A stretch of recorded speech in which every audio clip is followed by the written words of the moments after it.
Hello, and welcome to the channel.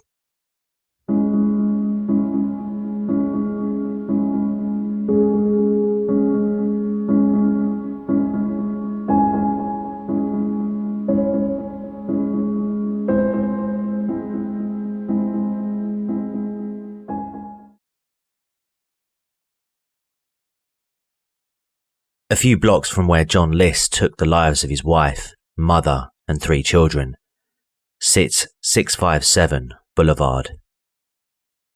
Like List's old family home, Breeze Knoll, 657 Boulevard would become a famous home in Westfield, New Jersey. Although its fame would be earned for a very different reason. Consider this, as you sit there and watch this in the comfort of your own home, either with a loved one or alone. What if there was someone else, not in the same room, but still able to see you? Someone who could see you watching this very video. Someone able to monitor your every move. Someone who knew intimate details about you. Someone watching your home without you knowing. If you haven't looked outside your window after listening to this, now might be a good time to. Let's begin.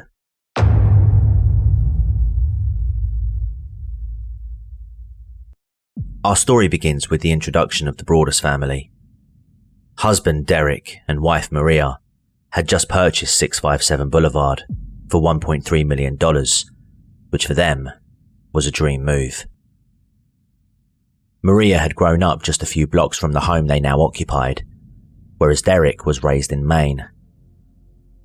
He worked for an insurance firm in Manhattan, where he became senior vice president. Maria always had aspirations of moving back to the place where she had grown up, and wanted their 3 children to share the same experience as she had. But before they could move into the home, there was renovation work which required completing. The Broaduses would travel to and fro, working on the home in order to make it livable. About 3 days into the renovation work, while painting the home, Derek stepped outside for a moment. In the mailbox, a letter was placed inside. Derek removed the typed letter from its envelope, addressed to the new owners.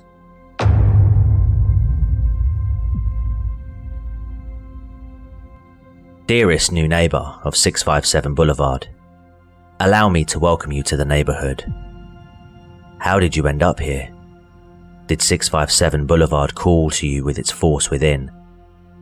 657 Boulevard has been the subject of my family for decades now, and as it approaches its 110th birthday, I have been put in charge of watching and waiting for its second coming. My grandfather watched the house in the 1920s, and my father watched in the 1960s.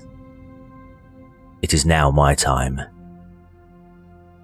Do you know the history of the house?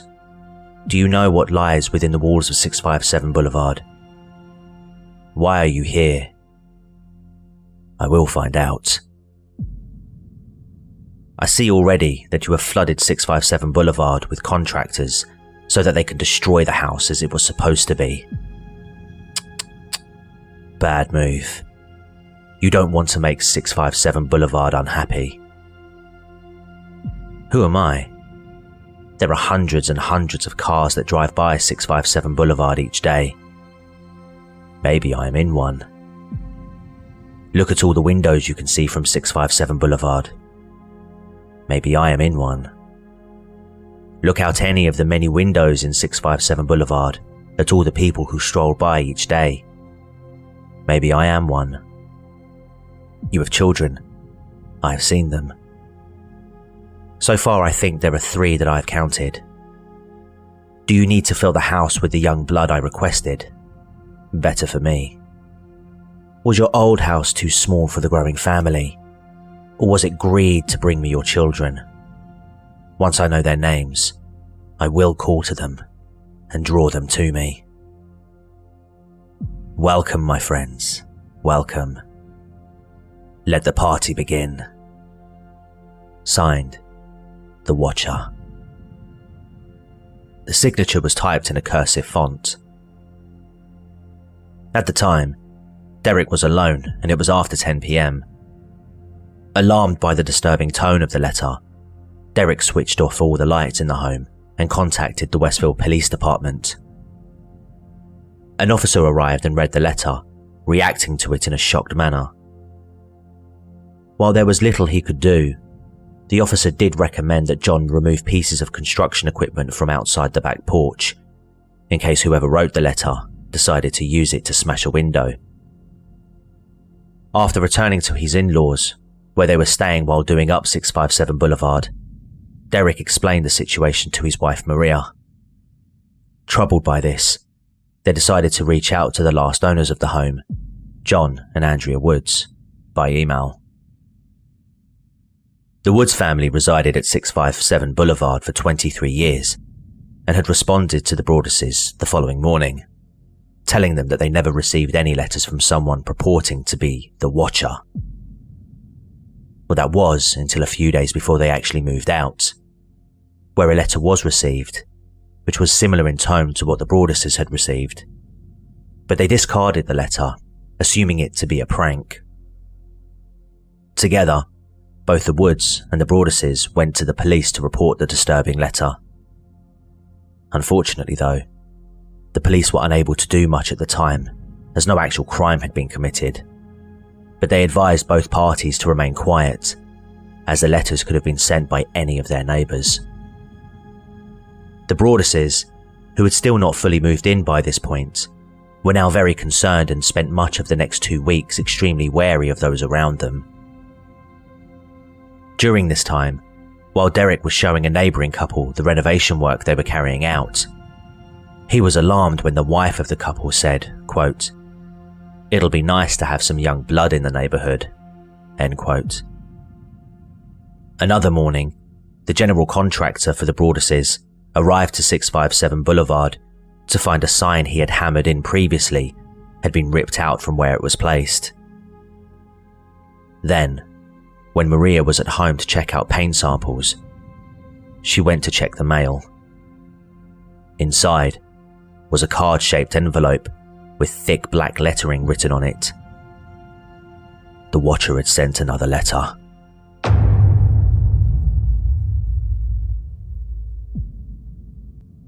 Welcome again to your new home at 657 Boulevard.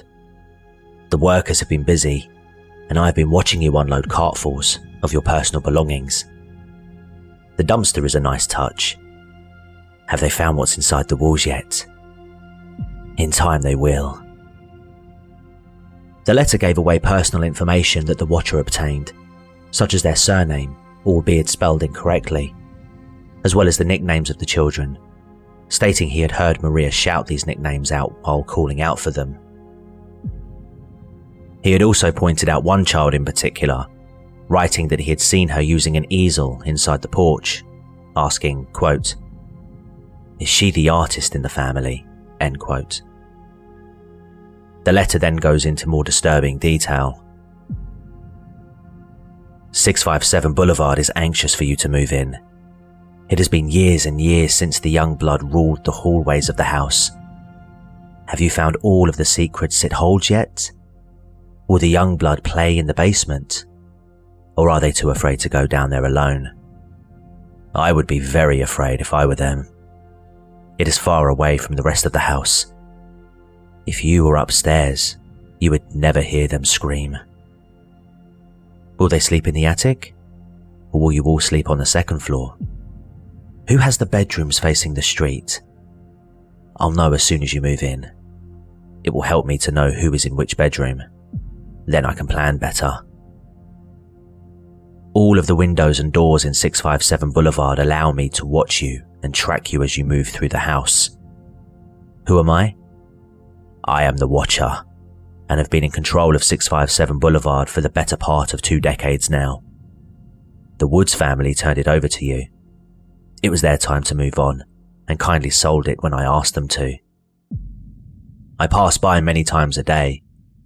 657 Boulevard is my job, my life, my obsession. And now you are too, Broadus family. Welcome to the product of your greed. Greed is what brought the past 3 families to 657 Boulevard, and now it has brought you to me. Have a happy moving in day. You know I'll be watching. After receiving this frightening letter, Derek and Maria stopped bringing the children to 657 Boulevard.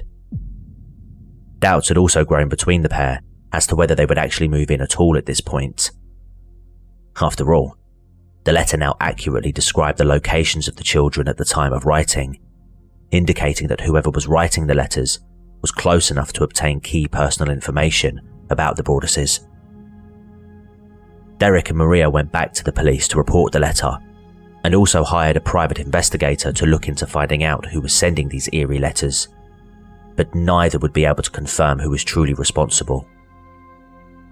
Several weeks after the second letter, a third one arrived, which simply read, "Where have you gone to? 657 Boulevard is missing you." Just 6 months after purchasing their dream home and completing the renovation work, Derek and Maria decided against moving in altogether and decided to put the home up for sale. By this point, the investigation had hit a brick wall. Police were unable to find fingerprints on the letters, and there was no way to trace them back to its original sender. The couple who, along with their children, were living with Maria's parents after selling their last home. Not only were they paying for living costs there, but they continued to pay costs associated with their new home. The ordeal had understandably been traumatic for both. Derek was now suffering with depression, while Maria, who had been seeing a therapist, had been suffering with PTSD. Despite putting the house up for sale, the Broaduses were struggling to find suitable buyers.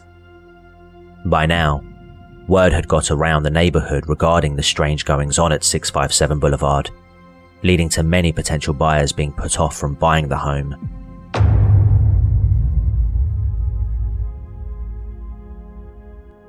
As the Woods family failed to disclose the letter they had received shortly before moving out, Derek and Maria decided to sue the Woods in June 2015.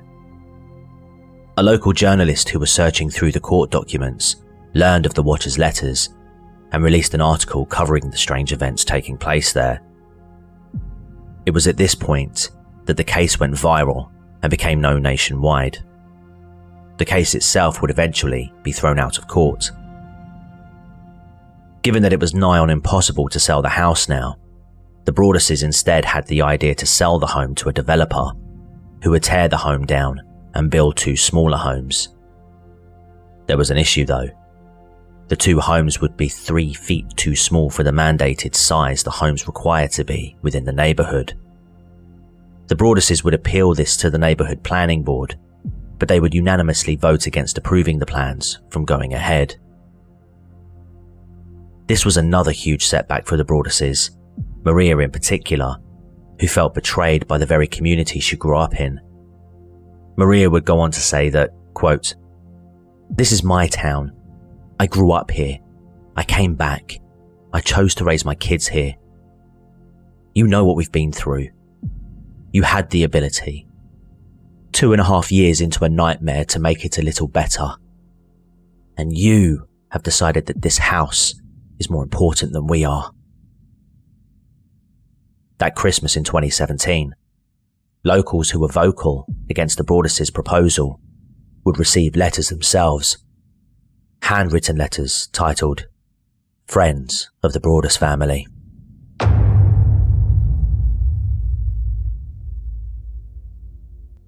Spring of 2016 saw a change of fortune for the Broaduses. Unable to sell the home, and still having to make regular payments required, they decided to rent the home out instead. They would find a family who expressed an interest in renting out 657 Boulevard. This family had 2 big dogs and adult children.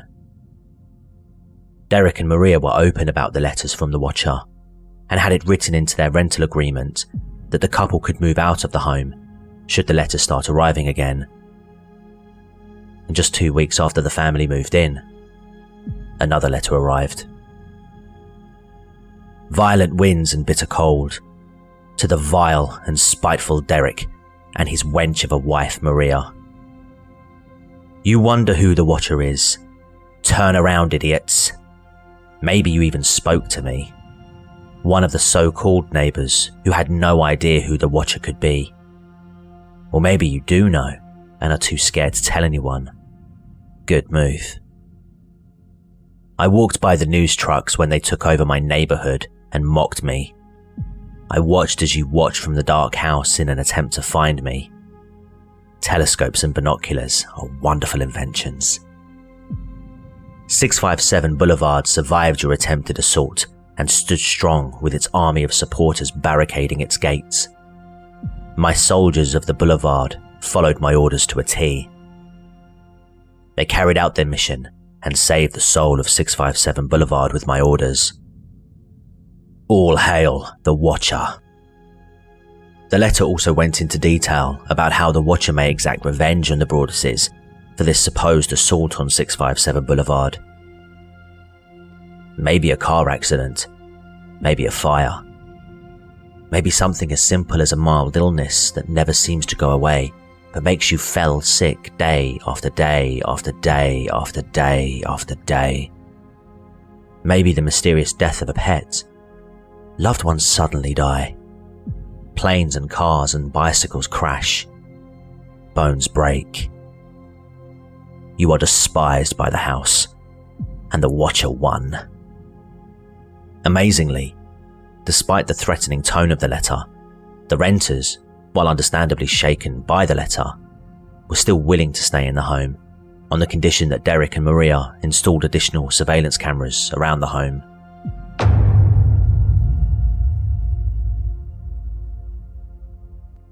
At this point, it's worth reviewing the theories surrounding this strange case, as well as examining arguments for and against them being the now infamous Watcher. Initially, the attention was placed on the neighbourhood itself. It seemed likely that whoever was sending the letters knew the area well and was possibly living close to 657 Boulevard. Michael Langford would be one of the first people on the police radar during their investigation. He, along with his mother, siblings, and late father, who died 12 years prior to the sending of the letters, lived next door to 657 Boulevard. The Langford family were described as strange, but for the most part, totally harmless. However, their home was right next to the easel that the Watcher described seeing Derek and Maria's child using. Additionally, the family had been in the neighbourhood since the 1960s, which accounted for the decades that the Watcher claimed his father had been watching the house from. Michael Langford would be questioned by police after the first letter was sent, where he denied knowing anything about the letters. Although, after the following letters were sent, police believed it was more likely that Michael wasn't responsible for sending these letters, concluding that it would be reckless of him to do so. Additionally, while no fingerprints were found, DNA had been found on one of the letters. It was this DNA that ruled Michael Langford out of the investigation. The reason? The DNA found on one of the letters belonged to a woman. Michael's sister, Abby Langford, would be brought in under suspicion, as she had lost out on 657 Boulevard after being outbid by the Broaduses, but she too would be ruled out after DNA tests revealed that she failed to match the DNA found on the letter. It's also worth noting that the Broaduses, who are now working with police, wrote to the Langfords, telling them they planned to demolish the home. The Langfords never responded. Another suspect in the investigation was a man who was seen by police parked outside the Broaduses' home at approximately 11 PM one night. The car the man was driving was traced back to a woman who lived in a nearby town. Officers spoke with the man's girlfriend, who confirmed that the unnamed man lived on the same block as 657 Boulevard. She also said that he was into dark video games, and according to an investigator recalling the case from memory, she said he played as a character called the Watcher. Now, the man agreed to attending police interviews, but failed to show to each one. As police had no evidence to make an arrest, Eventually, they moved on to other potential candidates. So who else could be behind the letters? How about the Broaduses themselves? Up until just a few days before the Woods family received their letter, no one living in the home prior to them had ever reported any strange goings-on at 657 Boulevard. Nobody had felt as though someone was watching their home either. Instead, neighbours believed that it was more likely that the Broaduses were experiencing buyer's remorse after learning that they had upgraded from a $770,000 home to a $1.3 million home and a $315,000 home before that in just a decade. Some also believed that this was either some kind of insurance scam or perhaps even looking to achieve some kind of movie deal. Naturally, these theories didn't hold water. For a start, it's entirely possible that the Broaduses could afford more expensive homes due to their economic situation. After all, America is supposed to be the land of opportunity. As for whether it was a scam or some plot to get a movie deal, it was no secret that the letters took a huge mental toll on the family, who had fully renovated a home they couldn't bring themselves to live in. Additionally, once the story hit the mainstream, there were offers made to the Broaduses, but these offers were initially turned down by them.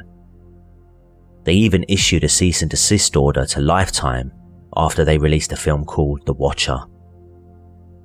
Although, I should point out that Netflix have since struck a deal with the family and are releasing a series titled The Watcher, starring Naomi Watts. It's planned for release in 2022. Furthermore, Maria was also DNA tested and found not to be a match to the DNA found on the letters, ruling her out.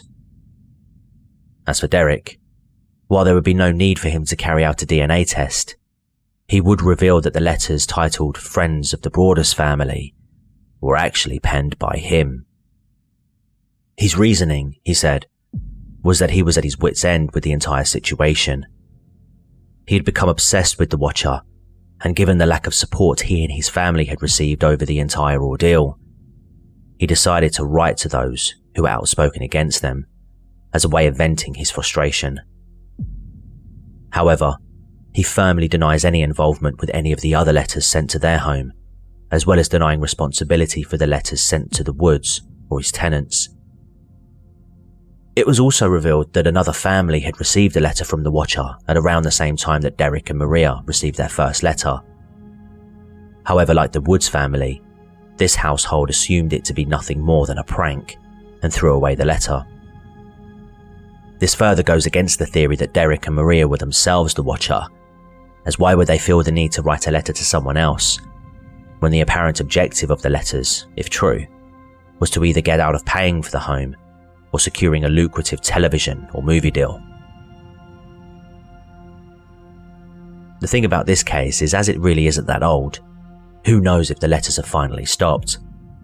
Sure, there haven't been any delivered to 657 Boulevard for several years now, and in all likelihood, there probably won't be any more. But it would be fascinating if there were further developments to this incredibly strange case. It'll also be interesting to see how true to form the Netflix adaptation of this story will be. Knowing them, they'll add some sort of supernatural element. But let's be honest, it really isn't needed. In terms of the investigation, it's pretty much dead in the water. Unless any new evidence comes to light, chances are this case is destined for a place in the cold files. Derek and Maria have since managed to sell 657 Boulevard. However, the memories of that home still haunt them both to this day. But let me know what you think. Leave a comment below telling me what you think was going on at 657 Boulevard, and let me know whether you'd stay in a house that was being watched. Who knows? Perhaps you already are.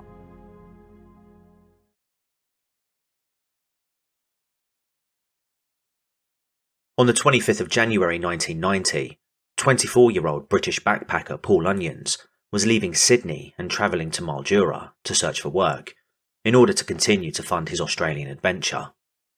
Strapped for cash, he opted to hitchhike his way there. Eventually, A white Toyota Land Cruiser would pull up to the young Brit, and he would be offered a ride by a man with a handlebar moustache named Bill.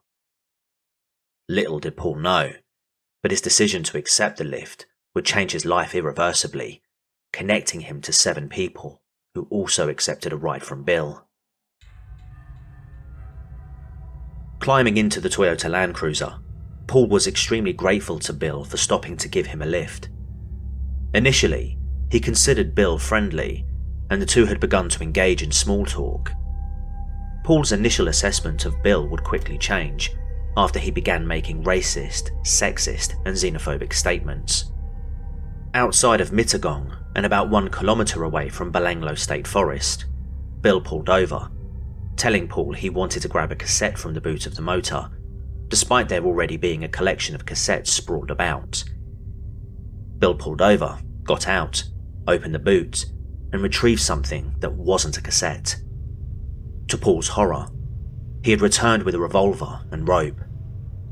Bill told Paul that he was being robbed, but Paul, who had spent 5 years in the Navy, instantly kicked into survival mode, and as quickly as he could, he unbuckled his seatbelt, jumped out of the vehicle, and made a dash for it. Running for his life down the Hume Highway, Paul heard shots firing at him as he tried to flag down anyone who could help him get away. Eventually, one driver did. Joanne Berry was driving her sister and 5 grandchildren when she saw a frantic Paul Onions run towards her car. He pleaded to Joanne, "Help me, he's got a gun." Berry quickly let Paul squeeze into her car and sped away to safety. They would make their way to a nearby police station, and both Berry and Onions would file a report. However, police were unable to track down either the vehicle or the man driving it. Paul Onions would return to England soon after his awful experience, with it understandably scarring him permanently. It would be years later, while reading a newspaper article, that Paul would learn how close to death he actually was. More than 2 years after Paul Onions' ordeal, on the 19th of September 1992, 2 people were orienteering through Balanglo State Forest in New South Wales. Deep into the woods, they noticed a foul stench in the air. Believing it to be a rotting animal like a kangaroo, they would go deeper into the woods to investigate. They continued to search, following their noses to pinpoint the location of whatever was responsible for the terrible odour. Eventually they would find it. It wasn't an animal. The pair rushed out of the forest and alerted police, who cordoned off the area that same night and began to investigate. What the two had stumbled upon was a concealed corpse of a young woman. By morning, police would find the body of another woman, less than 100 feet away from where the 2 people had found the initial one. The 2 women were identified as being Caroline Clark, 21, and Joanne Walters, 22. Both were British women who were backpacking through Australia. Prior to their discovery, they had last been seen on the 18th of April 1992 at King's Cross Hostel, Sydney. During the search for the girls, police took an unorthodox approach to raising awareness by interrupting an England versus Australia rugby television broadcast while the match was being played, in the hopes it would bring maximum attention to the search. The manner of their deaths was extremely brutal. Joanne had been gagged by her attacker, who then stabbed the helpless young woman 14 times, 4 to the chest, once to her neck, and 9 times in the back, severing her spine in the process, leaving her paralysed. It's believed that she was paralysed throughout her attack, as there were no defensive wounds present. As for Caroline, she was shot 10 times in the head, with police believing that the killer had used her for target practice. One of the girls' underwear was missing, and there was evidence of sexual assault on both women. It was clear from what investigators saw that whoever was responsible didn't do this quickly. Cigarette butts were found all over the crime scene, showing that the killer, or killers, had chain smoked throughout the attack. Bullet casings were also found, and nothing of value had been taken from either woman. Both bodies were lying in a north-south direction, with their heads to the south, which caused some concern that there may have been a ritualistic element involved. Police carried out further searches in the forest over the next 7 days, looking for any more clues that could shed more light on the investigation, and possibly more bodies, but nothing of note would be found. As time went on, no further clues were located, and police struggled to find answers to who killed Caroline and Joanne. Resources were now being pulled away from the case for other investigations. But on the 5th of October 1993, over a year since the two female backpackers were found, authorities would again find themselves back at Belanglo State Forest. When Bruce Pryor, a local man of the area, was out searching for firewood in a remote section of the forest, he found what could be initially thought of as an animal bone. But Bruce quickly realised he was looking at a human thigh bone. He would also find a human skull, confirming the worst. When Caroline and Joanne's bodies were found, there were fears that a serial killer may be operating in the area, but police weren't convinced of this and attempted to quell these fears. With the discovery of what would turn out to be two more bodies, it was pretty evident that there was little police could say to allay the concerns of the public anymore. The victims were identified as being Deborah Everest and James Gibson, both 19 years of age. The couple, who were from Victoria, Australia, were last seen leaving a backpackers hostel near Sydney on the 30th of December 1989, as they were hoping to attend Confest, an annual bush campout festival being held near Albury at the time. The day after they were last seen, a walker found James's camera, which was now broken, on the roadside at Galston Gorge, north of Sydney. However, it would be a month before he reported his finding to the police, after seeing news that James's backpack had been found nearby where he'd found the camera. Now almost 4 years later, both James and Deborah were found approximately 18 miles apart from James's personal belongings. While pathologists were unable to determine the exact cause of death, when it came to Deborah, there was evidence that she'd been hit in the head with a sharp object, and multiple stab wounds were found on her head and body. It was also apparent that she had been bound with her own tights, and that her bra and pants had been cut off using a knife. James was found just 50 metres from Deborah. His body had been covered with sticks and branches, likely to speed up decomposition. Like Deborah, he had sustained several stab wounds to the lungs, heart and liver. Both had been paralysed via a knife wound across the spine, likely to prevent a struggle. This was evidenced again by no defensive wounds being found on either victim. Bullet casings were also found nearby, and as with the killing of Joanne and Caroline, James and Deborah too had met an extremely violent end. With there now being no doubt in the minds of both the public and police that a serial killer was at large, Special Task Force Air was set up on the 12th of October 1993 and was headed by Superintendent Clive Small. In the beginning, 20 officers were assigned to the team, accompanied by crime scene specialists and forensic experts. Sniffer dogs from Queensland were also brought in to scour Belanglo State Forest 3 days later, as Clive Small suspected that there may be other victims in the forest. As time went on, a further 60 officers were brought in to conduct a meticulous 5 square kilometre search in the area where all 4 victims had been found. On the 1st of November 1993, police would find the skeletal remains of 20-year-old German backpacker Simone Schmidl. Simone had been missing since the 20th of January 1991, after she had decided to hitchhike to Melbourne against the advice of her friends. She had made plans to reunite with her mother, but unfortunately she never got to see her. Examinations on her remains bore the same pattern of injuries as the other victims. Clothing was found at the scene, but worryingly, this didn't belong to Simone. Naturally, police assumed that more victims were waiting to be found. After discovering Simone's body, police added another 80 officers to the search of Belanglo State Forest and widened the area of the search from 5 square kilometres to 20. 3 days later, on the 4th of November, police would find 2 more bodies in a shallow grave on a nearby fire trail. Anna Habschied, 20, and Gabor Neugebauer, 21, were 2 German backpackers who had last been seen at King's Cross Hostel, Sydney, on Boxing Day 1991. They had planned to hitchhike out of town to travel to Adelaide. While the same pattern of attack was found, such as multiple stab wounds and binding of the victims, There were significant differences this time. Gabor had been found with a gag wedged between his teeth, and he had sustained 6 gunshot wounds to the head. There was also evidence that he had been strangled beforehand. Anya, however, had her head removed with a sword-like object.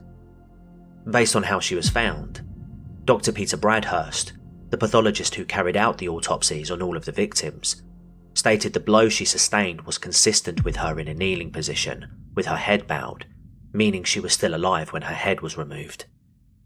Despite an extensive search of the area, Anya's head has never been recovered. Suspicions that the killings carried a ritualistic nature were also touted after the latest discovery, and Dr. Bradhurst said that based on the information available to him, he speculated that it was more than likely that the murders were not caused by a lone killer. With very little to go on, a cash reward had been set up for information leading to the capture of the killer or killers. But given the pile of bodies building up, by the 5th, New South Wales Police increased this to a staggering 500,000 Australian dollars. Full pardons were offered to accomplices not involved if they would be prepared to give up a name. A tip line had also been opened, which generated 5,100 calls in the first 24 hours, and 1 million tips overall. Police managed to follow up on just 10,000 of these. It was safe to say that they were overwhelmed by the response, partly due to the huge reward on offer. One of those leads came from none other than Paul Onions himself. By now the investigation had become a global concern, and after Paul became aware of the investigation through the British media, he couldn't help but feel his experience was connected to what was happening out there. On the 13th of November 1993, he contacted the police in Australia and gave them his account of the events 3 years prior. He also provided authorities with a detailed description of his attacker, and this information was all logged and placed into the pile of other tips and leads that came through before. Remarkably, his statement wasn't treated more urgently, and it would take a further 5 months for it to come up again.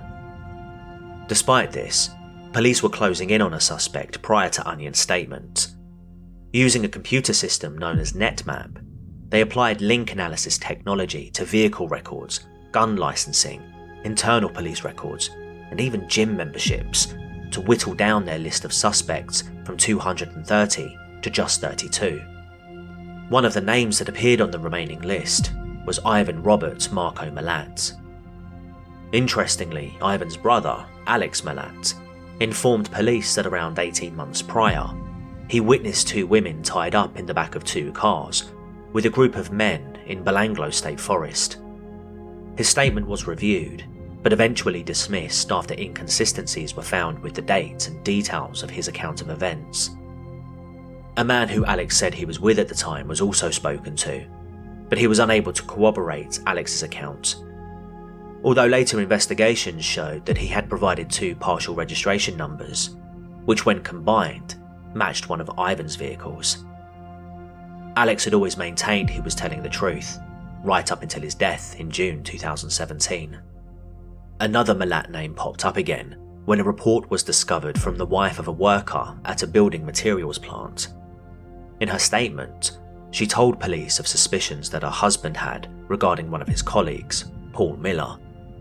He had allegedly said to colleagues that there were more bodies out there, and even said he knew about the German victims before they had been discovered. The interesting thing about Paul Miller is that his real name was in fact Richard Milat, an alias which police knew of already. With the Milat name appearing several times now, they decided to take a look into the whole family in more detail. Police would make discreet inquiries with employers to compare holiday and absence leave records with the dates each victim had gone missing. Ivan was the only Milat who had not been to work on any of the days. The evidence was beginning to mount, but it was still flimsy at best. That was until police finally got to reviewing Paul Onions' statement. On the 2nd of May 1994, Paul Onions was flown to Australia in secret, and he took them to the place where the attempted robbery happened. He then took part in a video lineup where he positively identified Ivan Milat as the man he knew at the time, only as Bill. Conversations with Ivan Milat's ex-wife Karen revealed that he would often take trips into the Belanglo State Forest, stretching as far back as the 1980s. Police continued to speak with family members of Ivan in order to gather as much evidence as possible to build a solid case. One of these conversations took place with Alex Milat and his wife Joan on the 21st of May 1994. 3 task force air officers spoke with Alex to recount the story he had earlier told police. As he was doing so, Joan handed them a backpack, saying Ivan had given it to them after a friend from New Zealand had moved and no longer needed it. She'd also made comments about serial killers keeping trophies, which left the officers both suspicious and unsettled.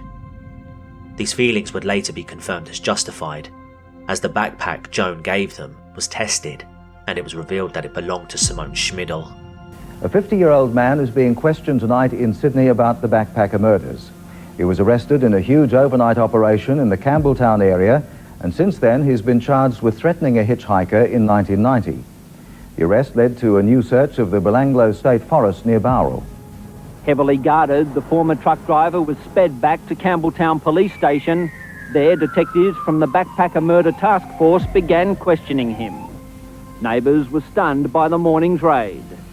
They had the next door neighbour out on the ground, had a shotgun to his head. Others described the arrested man as quiet and gentle. They kept pretty much to themselves, you know. Chief of the Murder Task Force, Superintendent Clive Small, also inspected the house.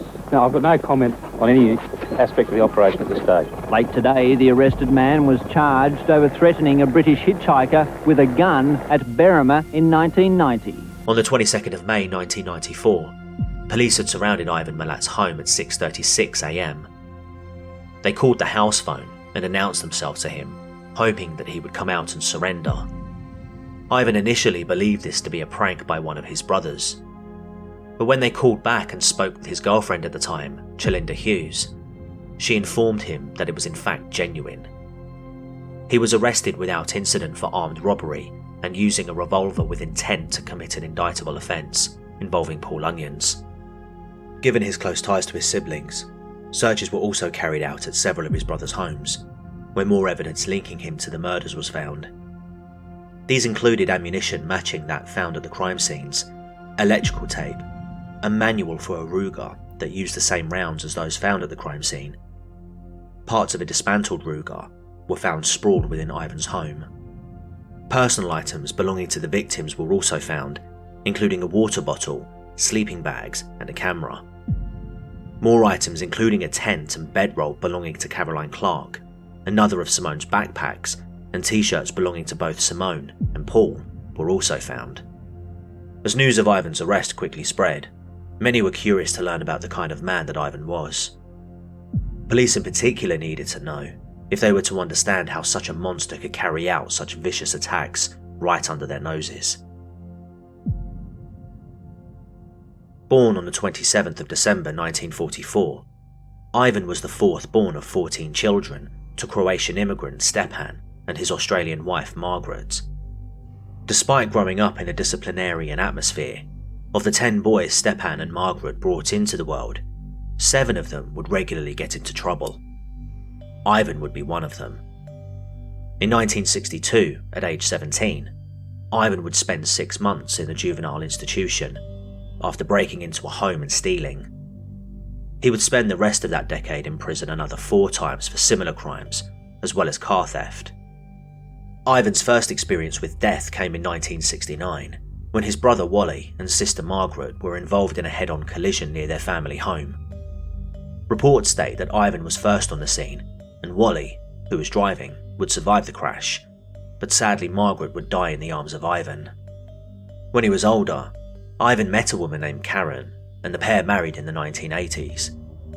But by Valentine's Day 1987, Karen had left Ivan while he was at work.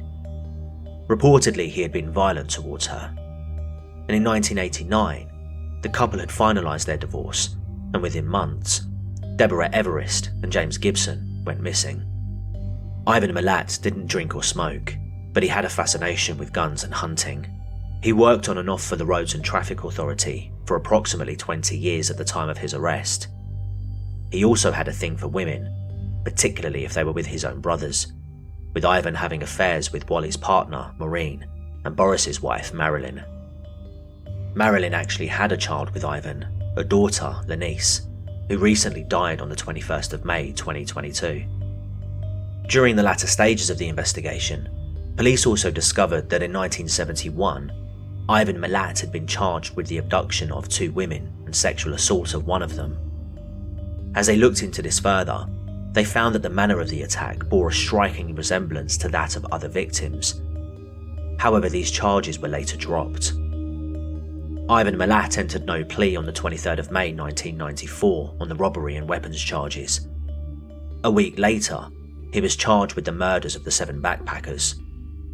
His trial would begin in March 1996 and would last 4 months.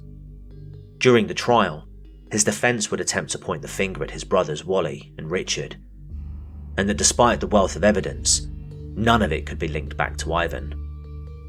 But a jury would determine otherwise and find him guilty on all 7 counts of murder, as well as attempted murder, robbery, and the false imprisonment of Paul Onions. He received 6 years for each charge relating to Paul, and consecutive life sentences for each of his murder victims. Ivan Milat was beaten on his very first day in jail, and he'd also made a failed attempt to escape from prison around a year later. All attempts to appeal his convictions were quashed, leaving his fate sealed. He resorted to injuring himself, such as in 2009 where he cut his own finger off with a knife, with the intention of posting the severed digit to the High Court. There were also reports that he swallowed razor blades, staples, and various other metal objects. He also went on a 9-day hunger strike in a bid to get a Sony PlayStation. In May 2019, Ivan was diagnosed with esophageal cancer and taken to the Prince of Wales Hospital to undergo treatment. Police were keen to speak with him for one final time, to attempt to convince him to finally confess his crimes, as well as reveal whether there were any other murders he committed. Ivan decided to feign falling asleep throughout the interview and said nothing. He died on the 27th of October 2019 from esophageal and stomach cancer. Over the years, it's been widely speculated that Ivan Milat didn't act alone when carrying out the backpacker murders. The judge residing over his trial, David Hunt, even said in his closing statements, quote, "In my view, it is inevitable that the prisoner was not alone in that criminal enterprise." Many believe that Richard and Wally may have been accomplices, but both vehemently deny any involvement. That being said, they provided alibis for Ivan on the days specific backpackers went missing, with Wally's own wife even amending dates in their family photo album to make it appear as though Ivan was with them around Easter time 1992, when in fact the photos had been originally labelled the year before. It also goes without saying that items of 3 of the victims' belongings were also found in Wally and Richard's homes. With the exception of Boris, the rest of the Milat family have either remained silent over Ivan's conviction or have come out in his defence, believing him to be wrongly convicted. Boris, however, has gone on record to say that he doesn't believe that Richard and Wally were involved in any way. Whether or not Ivan acted alone, only time will tell. However, the general consensus in Australia appears to be that now Ivan is no longer wasting oxygen. People can sleep a little easier at night. Sadly though, murder seems to run in the Milat family, as in 2010, Ivan Milat's great-nephew, Myuu Milat, was convicted on the 7th of June 2012 for the murder of his childhood friend, David Auchterlonie. Myuu had lured David out into the Balango State Forest alongside accomplice Cohen Klein, where he proceeded to strike him repeatedly with a medieval double-bladed axe. Reportedly, Myuu had been openly gloating about the killing the very next day. He was sentenced to 43 years behind bars.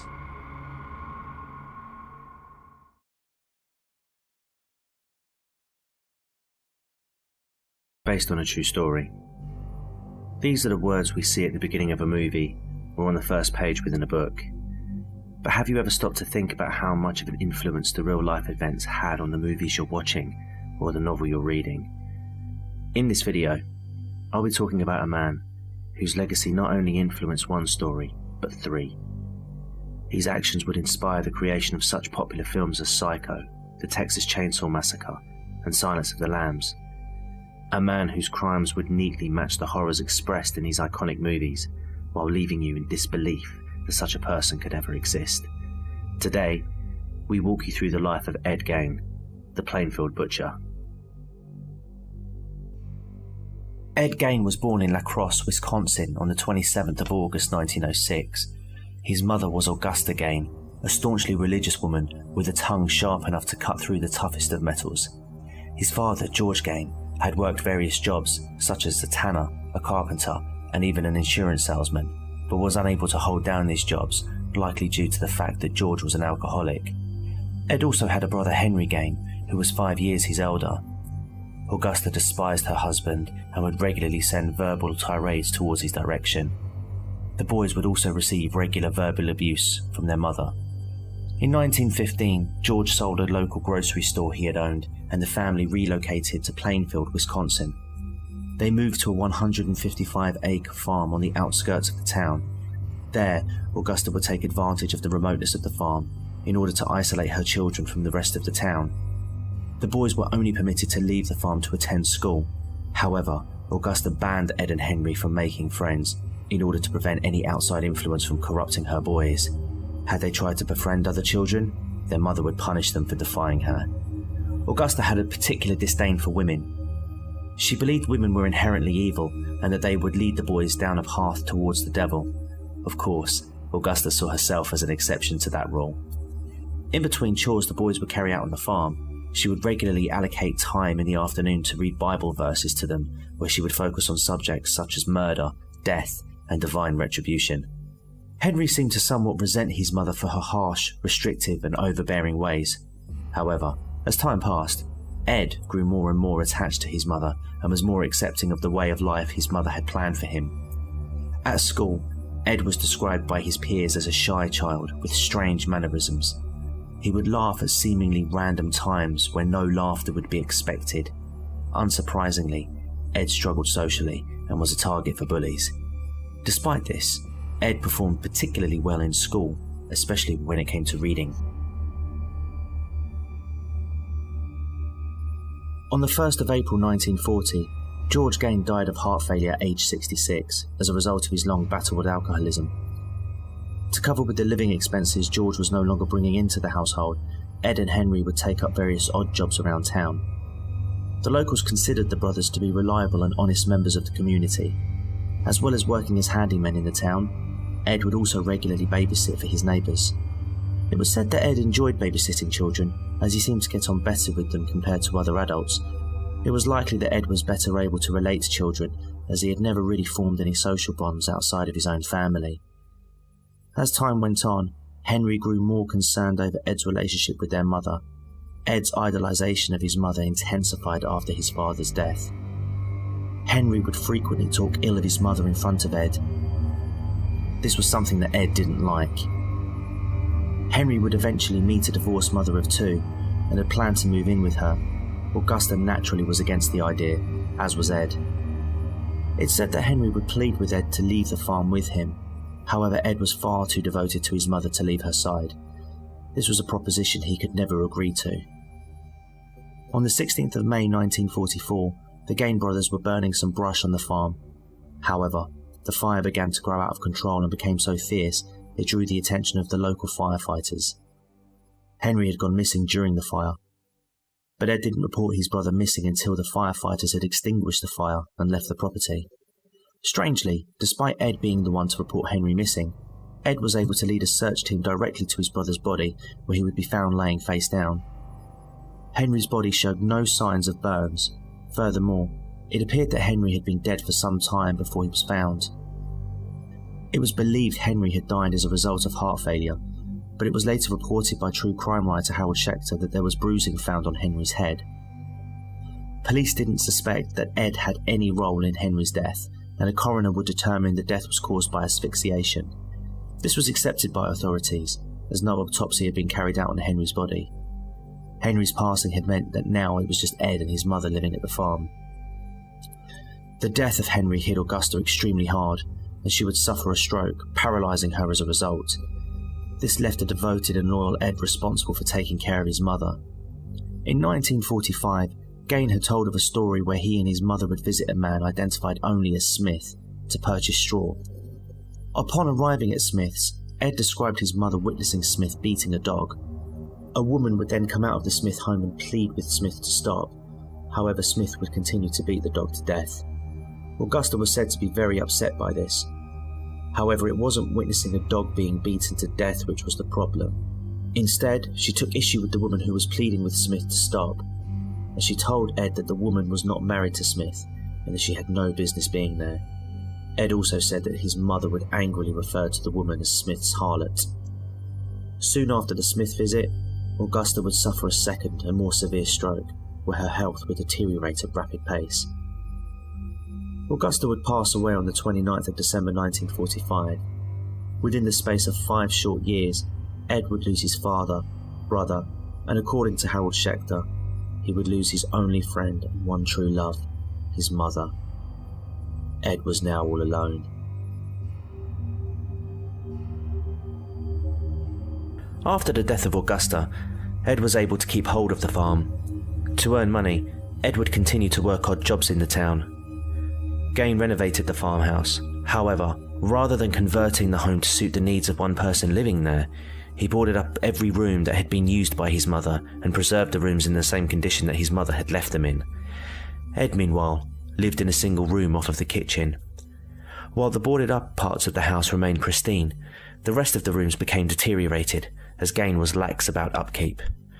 During this time, Ed became fascinated with stories of death cults, Nazi atrocities, and cannibalism. Along with working as a handyman, Ed would also receive farm subsidies from the federal government, which began in 1951. He would on occasion work for the local municipal road crew and crop threshing crews in the area. Sometime between 1946 and 1956, Ed would sell an 80-acre parcel of land that his brother Henry had owned prior to his death. On the 16th of November 1957, 58-year-old Plainfield store operator Bernice Warden was reported missing after the store had been unexpectedly left closed that day.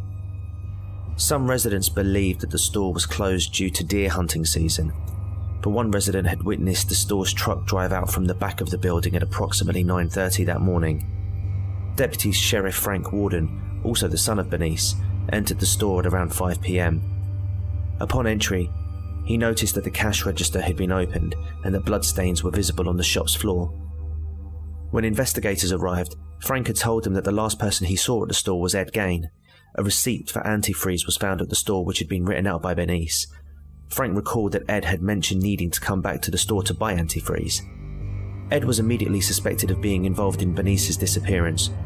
He was located at a West Plainfield grocery store, arrested, and the Washura County Sheriff's Department searched the Gein farm. What they were about to find would not only shock the locals of Plainfield, but would horrify Americans all over.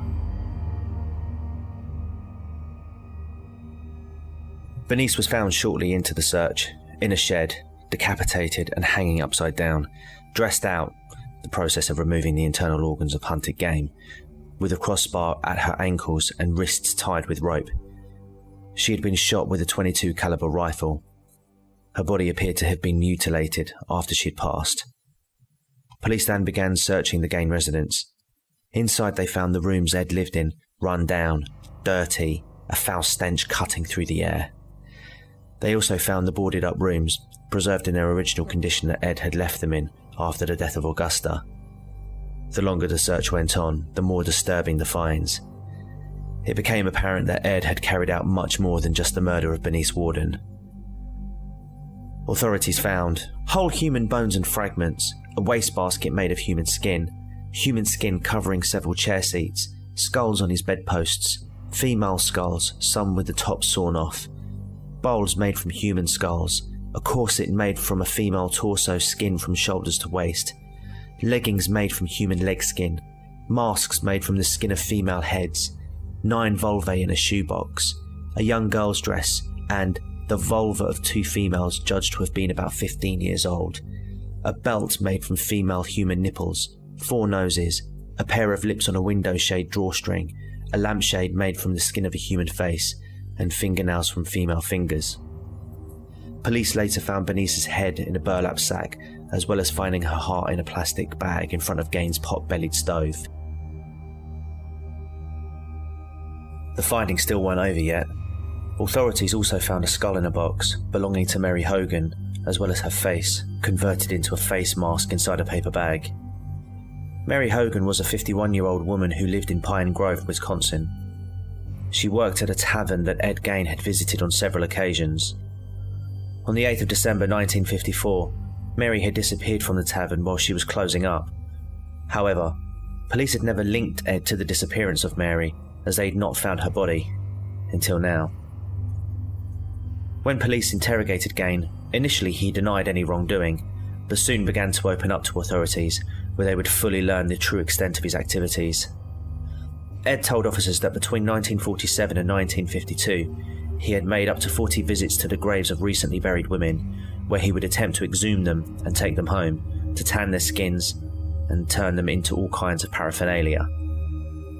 Ed would tell police that he would be in a daze-like state when committing these acts. However, on approximately 30 of the 40 occasions he'd visit the graves, he would snap out of his daze, leave the graves in good order, and depart empty-handed. In total, Ed admitted to stealing from 9 graves and showed authorities where to find the sites he targeted. Gein was capable of single-handedly digging up a grave in one evening. They were found as Gein described. 2 of the exhumed graves were found empty. 1 had a crowbar in place of the body. 1 casket was empty. Another casket Gein had failed to open when he lost his pry bar, and most of the body was gone from the 3rd grave, yet Gein had returned rings and some body parts, thus apparently corroborating Gein's confession. Gein also told authorities that soon after the death of his mother, Ed wanted to make a skin suit of his mother so that he could literally crawl into her skin. Ed would target women who he thought resembled his late mother. Rumours had spread that Ed would wear this suit and go outside, where he would be seen dancing on his farm. There's no evidence to suggest that this actually happened. However, Ed did admit to wearing the skin suit while he was inside the house. Ed also denied ever having sex with the bodies he exhumed, saying that they smelled too bad. Gein admitted to killing Bernice Worden, as well as to the murder of Mary Hogan. However, regarding Mary, Gein had told police that he couldn't remember the details surrounding her death. In addition, a 16-year-old child whose parents were friends of Gein and who attended ball games and movies with him reported that Gein had kept shrunken heads in his house. Gein had described these as relics from the Philippines, sent by a cousin who had served on the islands during World War II. Upon investigation by the police, these were determined to be human facial skins peeled from corpses and used by Gein as masks. Gein was thought to be responsible for several unsolved cases in the Wisconsin area, most notably Evelyn Hartley, who would babysit children in the La Crosse area. She would go missing on the 24th of October 1953.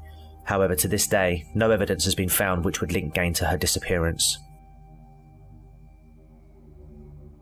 During Gein's questioning, Oshara County Sheriff Art Schley reportedly assaulted Gein by banging his head and face into a brick wall.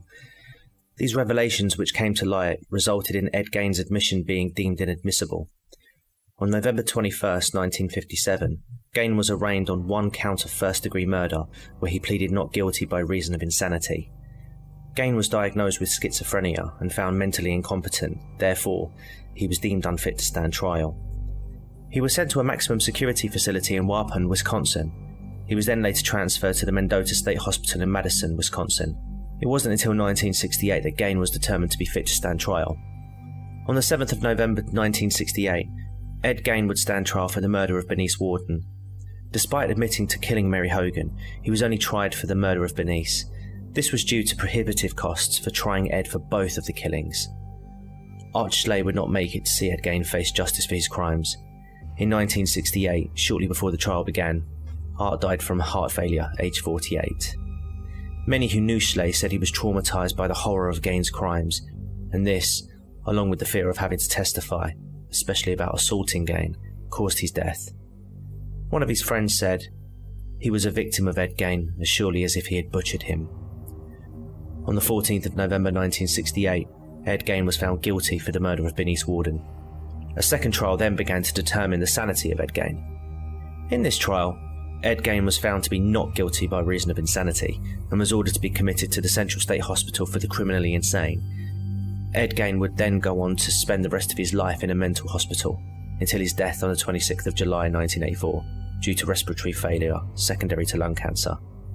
He was 77.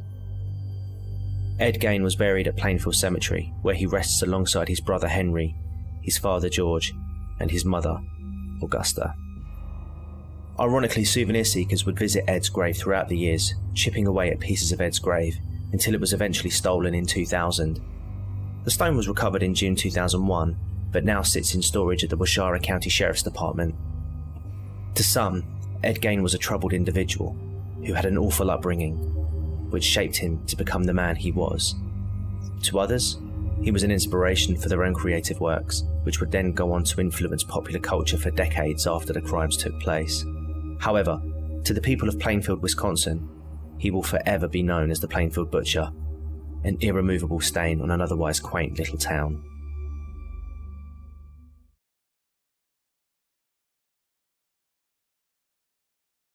Naturally, our story has to take place in the location where it would all begin, 112 Ocean Avenue, in the Long Island town of Amityville, New York. The house itself sits approximately 40 miles away from New York City and was built in 1927. The home consists of 5 bedrooms and 3 bathrooms, as well as a swimming pool and boathouse situated along the canal. If the stigma of the home wasn't attached to it, you'd be forgiven for thinking that this would be an idyllic home for you and your family to live in.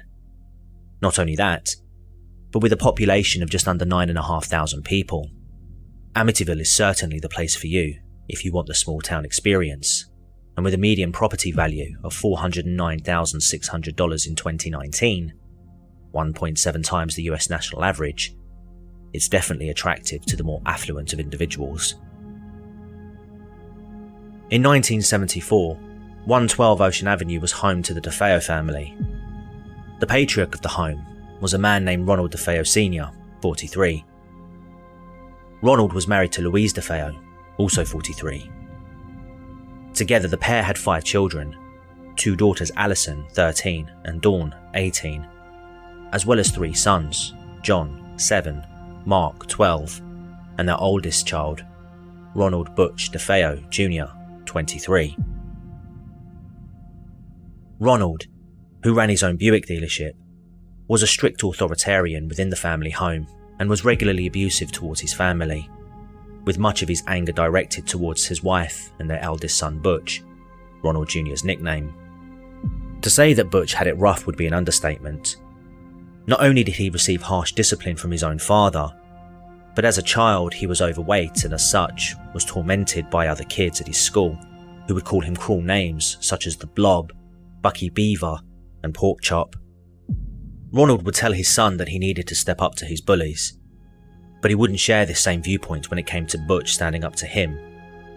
However, as a teenager, Butch would begin to drop the weight thanks to the help of amphetamines, and as time went on, the fights he would have with his father often became physical.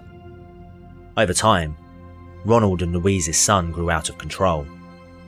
Louise decided it would be best for Butch to see a psychiatrist, but this was rebuffed by Ronald, who believed this wouldn't work. Instead, they chose to spoil Butch, showering him with gifts in the hope it would placate his anger. To absolutely no one's surprise, this failed spectacularly. By the time Butch was 17, he'd been kicked out of his parochial school due to his abuse of heroin, speed, and LSD. In addition to this, he would regularly steal and exhibit violent behaviour. In an attempt to curb this, Ronald recruited the now 18-year-old Butch to his Buick dealership. However, Butch would often turn up late and leave early. Despite this, he was always paid in full each week and was yet another example of his parents spoiling him. Over time, the fights between Butch and his father became so violent that on one occasion, Butch had actually tried to kill Ronald, holding a gun to his father's head and pulling the trigger. However, the gun failed to discharge. Butch simply walked away from the situation nonchalantly. Amazingly, 2 weeks before the murders took place, Butch collaborated with an accomplice to steal around $20,000 from his father. The plan was to stage a robbery while he deposited funds on behalf of another dealership staff member. When authorities investigated, Butch refused to cooperate, prompting Ronald to question his own son. On the Friday before the murders, Ronald and Butch got into another heated argument, with Ronald telling Butch, "You've got the devil on your back." Butch responded simply by saying, "You fat prick, I'll kill you."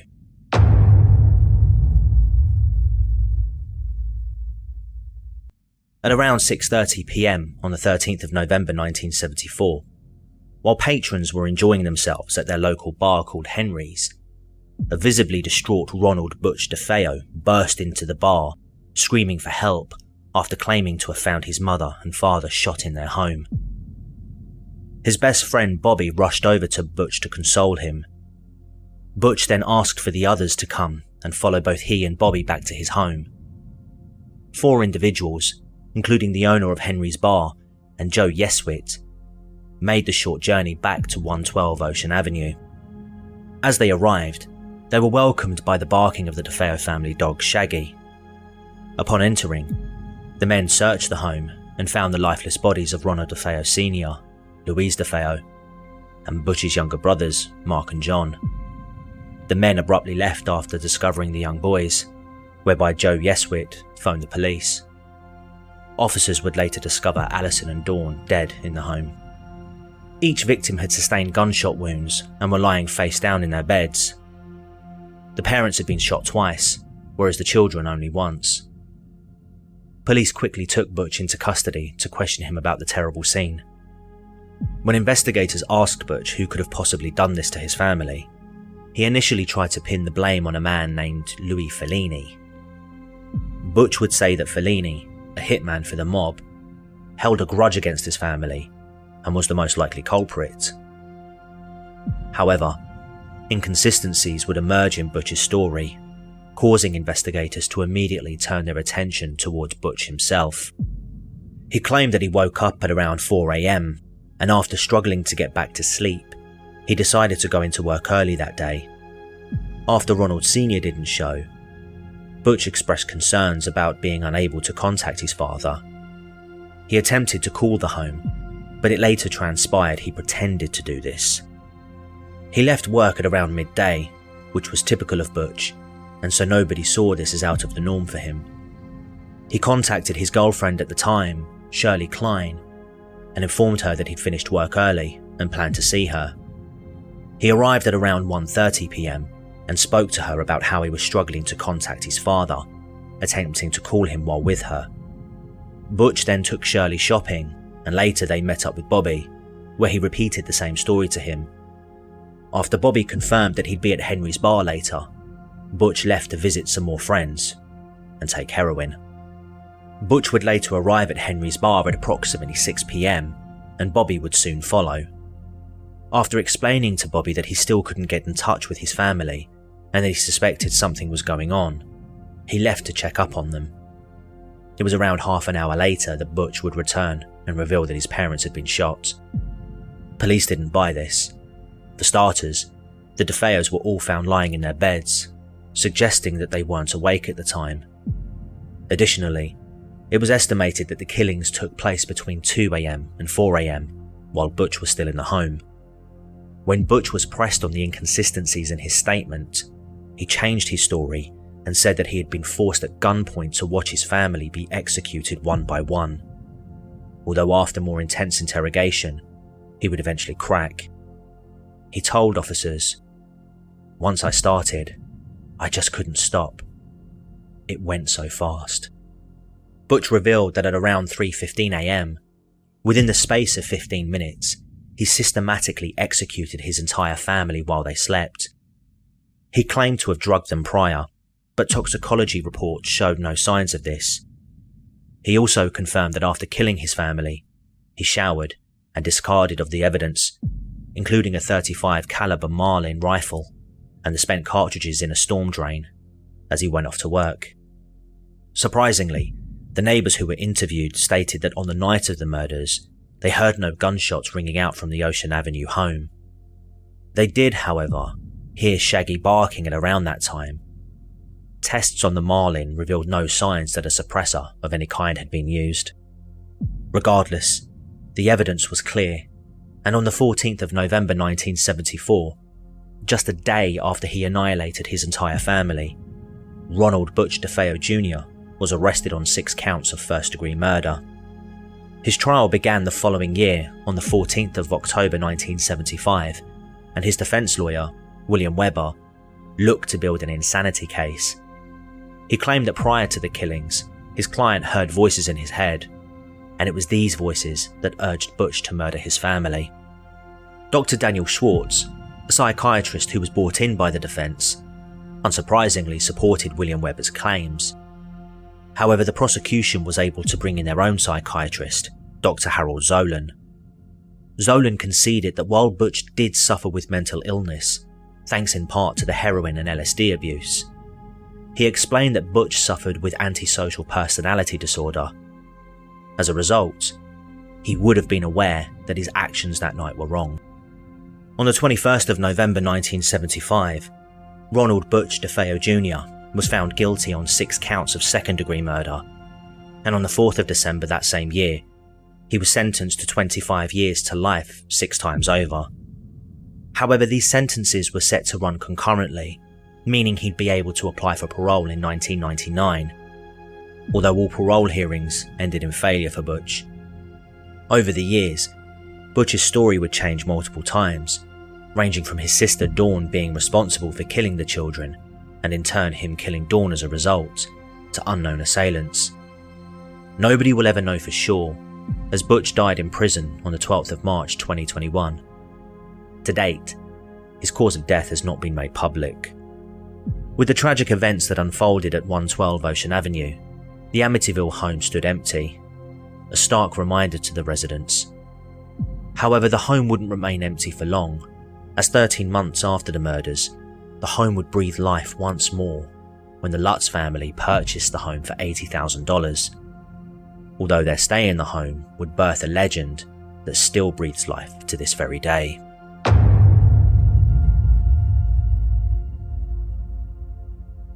On the 18th of December 1975, George Lutz, his wife Kathy, and their 3 children moved into 112 Ocean Avenue. The family were aware of the murders that took place 13 months prior, and even purchased the furniture that was still inside the residence for $400. They would later say in a press conference after they had moved out that the DeFeo murders wasn't something that really bothered them. Despite purchasing the home at a heavily reduced rate, the purchase made a considerable dent in the pockets of the Lutzes. However, the family considered 112 Ocean Avenue their dream home and were determined to make a go of it. They even brought in a priest, Father Ralph Pecoraro, to bless the home on the day they moved in. Allegedly, while blessing the northeast bedroom that previously belonged to Mark and John DeFeo, he heard a male voice tell him to get out. He did as he was told, but apparently he failed to tell the Lutzes, instead advising them not to use the room as a bedroom. The Lutzes took this advice and converted it into a sewing room. I was blessing the sewing room. It was cold. It was really cold in there. And I thought, gee, this is peculiar. Because it was a lovely day out. And it was winter, yes, but it didn't account for that kind of coldness. I also was sprinkling holy water. And I heard a rather deep voice behind me saying, get out. It seemed so directed toward me that I was really quite startled. I felt a slap at one point on the face. I felt somebody slap me, and there was nobody there. Their intentions were effectively ruined from the moment they set foot in the home. George reportedly began waking up at 3:15 every night they lived there, the same time that Butch DeFeo carried out his murders.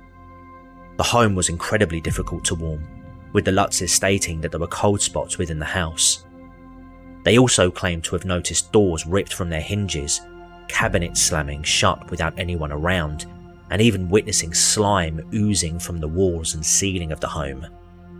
George would also witness Kathy levitating in their bed, and would also say that he would see her transform into an old woman right before his eyes. He even claimed to have heard his kid's bed slamming on the floor, but he was unable to investigate, stating an unseen force was preventing him from moving. Not only this, but the Lutzes would often find swarms of flies flying around the sewing room, despite it being winter. They'd also find cloven footprints around the property, and their 5-year-old daughter Missy claimed to befriend an invisible demonic pig with red eyes. Also, they would find a small room in the basement tucked under the stairwell. The room didn't feature on any of the plans of the house, and eerily was painted in blood red paint. The turmoil the family experienced would last just 28 days, when on the 13th of January 1976, the hauntings became so severe that night that the family fled the home, leaving all their possessions behind, and they would never return. News of the hauntings would quickly spread, and as interest in the home grew, the Lutz family became a familiar name with Americans all over. Famous paranormal investigators Ed and Lorraine Warren would investigate the home in 1976. It's where the now infamous picture of the Ghost Boy photo would be captured, sparking further debate as to the apparent demonic activity inside 112 Ocean Avenue. Furthermore, the Lutz's story would be converted into a 1977 book authored by Jay Anson titled The Amityville Horror, A True Story, and in 1979, their story would be presented to the world when The Amityville Horror, starring James Brolin and Margot Kidder, was released. Many more stories, movie sequels, and retellings of what happened to the Lutzes would be told over the years. But just how true was their account? While there were many who were intrigued with what was quickly known as the most haunted home in America, others were much more skeptical.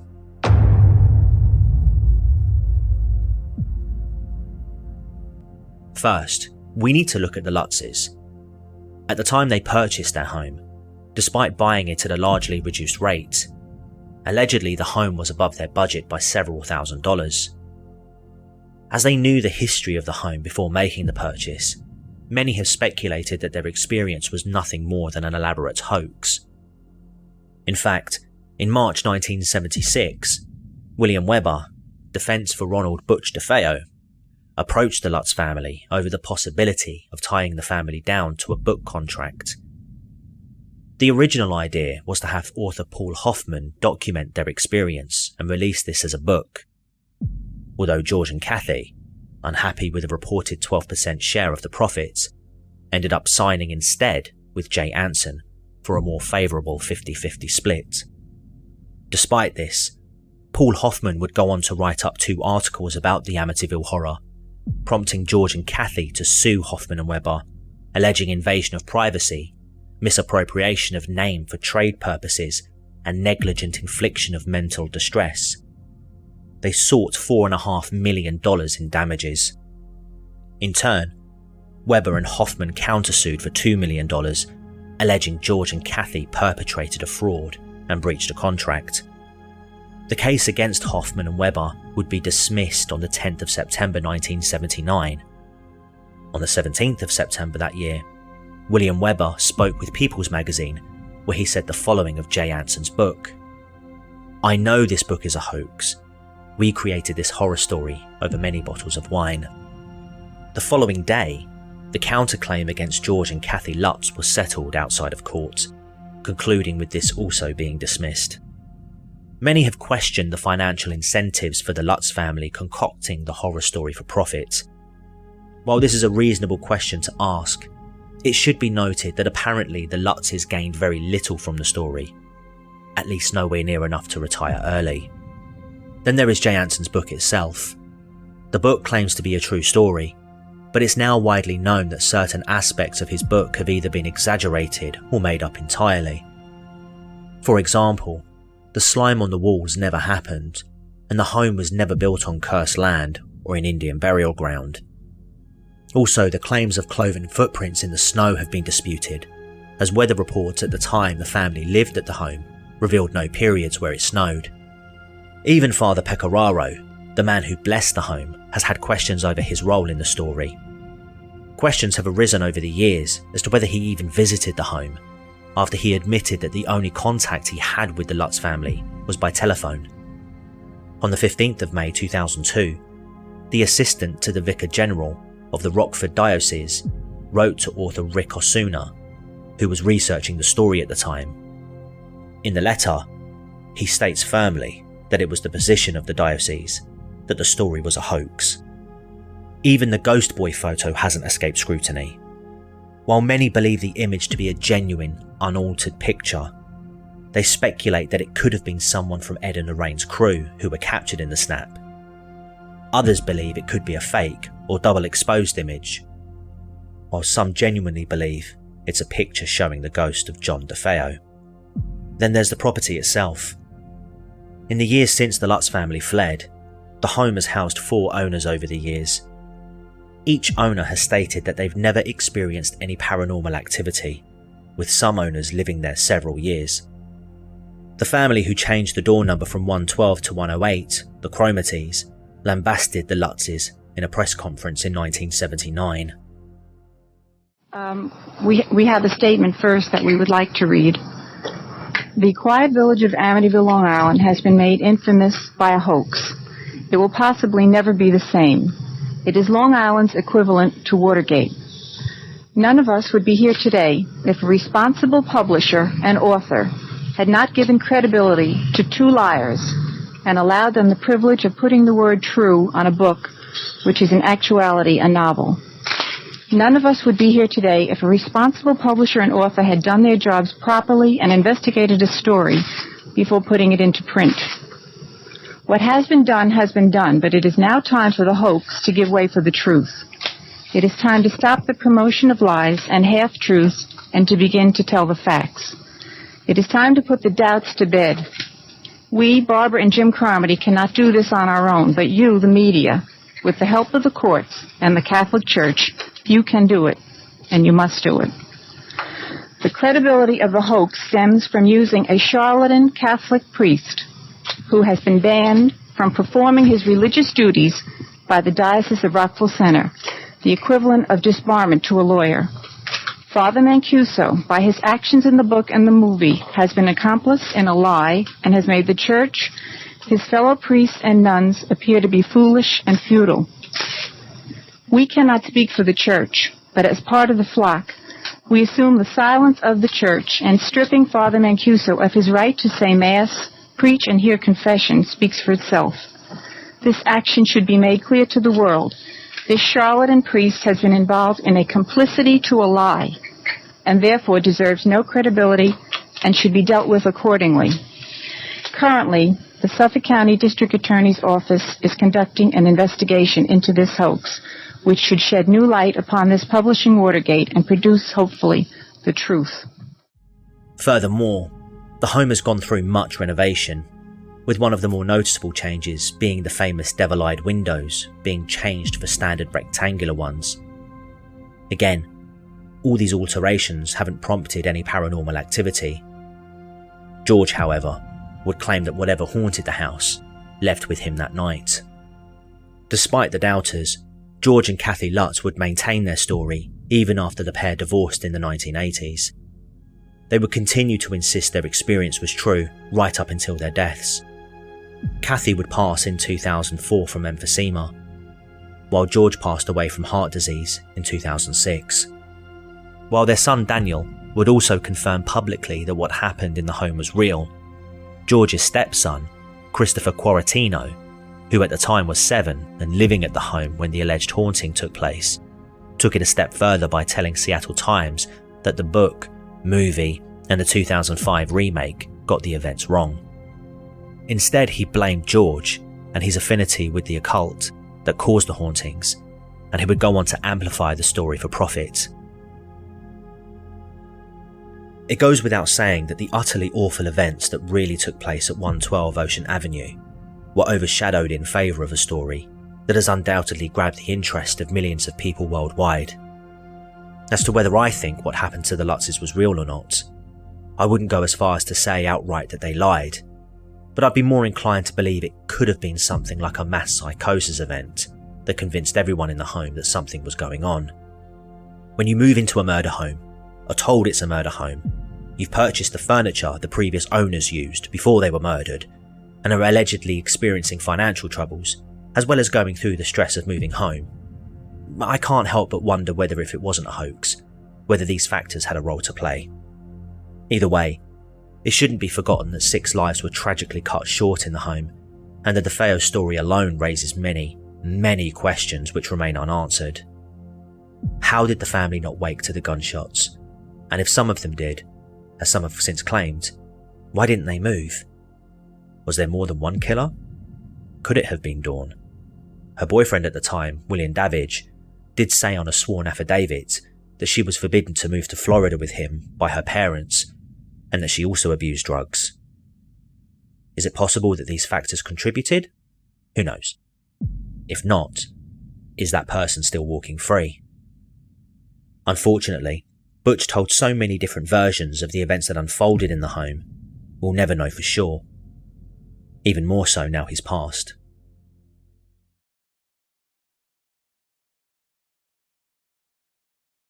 What's your favourite scary movie? Unless you explicitly avoid horror movies entirely, you'll no doubt know this iconic question was first asked to Drew Barrymore's character, Casey Becker, in the 1996 horror movie, Scream. The film not only introduced 90s teenagers to the now resurrected slasher genre, it also gave birth to a short-lived wave of horror films that looked to deconstruct tropes and provide the audience with a meta-commentary of the genre they were watching. While looking into the history surrounding the Scream franchise, I learned that Scream was inspired by actual events that took place back in Gainesville, Florida, back in 1990. So today, we'll be deep diving into a spree of murders that happened over one weekend, and examining the events that had students living in a constant state of fear as a result. Let's begin.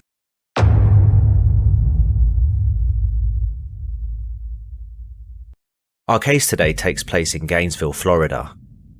Gainesville is the home to the University of Florida and Santa Fe College. In 1990, census records show that it had an overall population of just under 85,000 people. At the time, Gainesville was ranked the 13th best place in the United States to live by Money magazine. In August of that same year, students from up and down the country were travelling to Gainesville to prepare for the upcoming educational year, no doubt full of excitement and eagerness to begin a new chapter of their young lives, forging new relationships and sharing new experiences. Those expectations would be short-lived, however, when the parents of Christina Powell travelled to their daughter's Williamsburg apartment. Christina, 17, along with her new roommate Sonia Larson, 18, had moved into the Williamsburg apartment complex on the 23rd of August, but the pair soon became unreachable. No phone had been installed yet in the apartment, and the girls had not made contact with their parents. This was even more concerning, as Christina knew her parents were planning to visit that Sunday. After banging the door garnered no response, the concerned Powells asked a maintenance worker for help gaining access to the apartment. Betty Kernut, the apartment complex manager, suggested the maintenance worker call the police to assist him. I wonder if it would be possible for me to have an officer to meet me. Okay, what's the problem there? I have 2 girls. The parents suspect either something's wrong with them or they've disappeared or something. I'm just not sure, and my manager informs me not to go in by myself, but to be accompanied by a police officer. Okay, go ahead, we'll have somebody meet you. Officer Ray Barber, whose relatively uneventful shift was coming to an end, agreed to visit the Williamsburg apartment. Upon arriving, the maintenance worker broke down the door and entered with his manager Betty and Officer Barber following behind. Immediately, the horrific reality of the situation was apparent to all. Betty said that the maintenance man came running down the stairs, screaming, "Oh my God," before throwing up outside. On the first floor was Christina Powell. On the second floor lay the body of her roommate Sonia Larson. Both girls were dead. The girls had been stripped naked and posed in sexually provocative positions. Barber immediately called in for additional assistance, and a crime scene was now under investigation. I need a supervisor, an ID, criminalistics, and detectives to respond down here to this apartment. Investigators later learned a screwdriver had been used to break into the apartment as both girls slept. Before attacking Christina, the killer made his way to the second floor and found Sonia Larson. He taped Larson's mouth shut and stabbed her to death.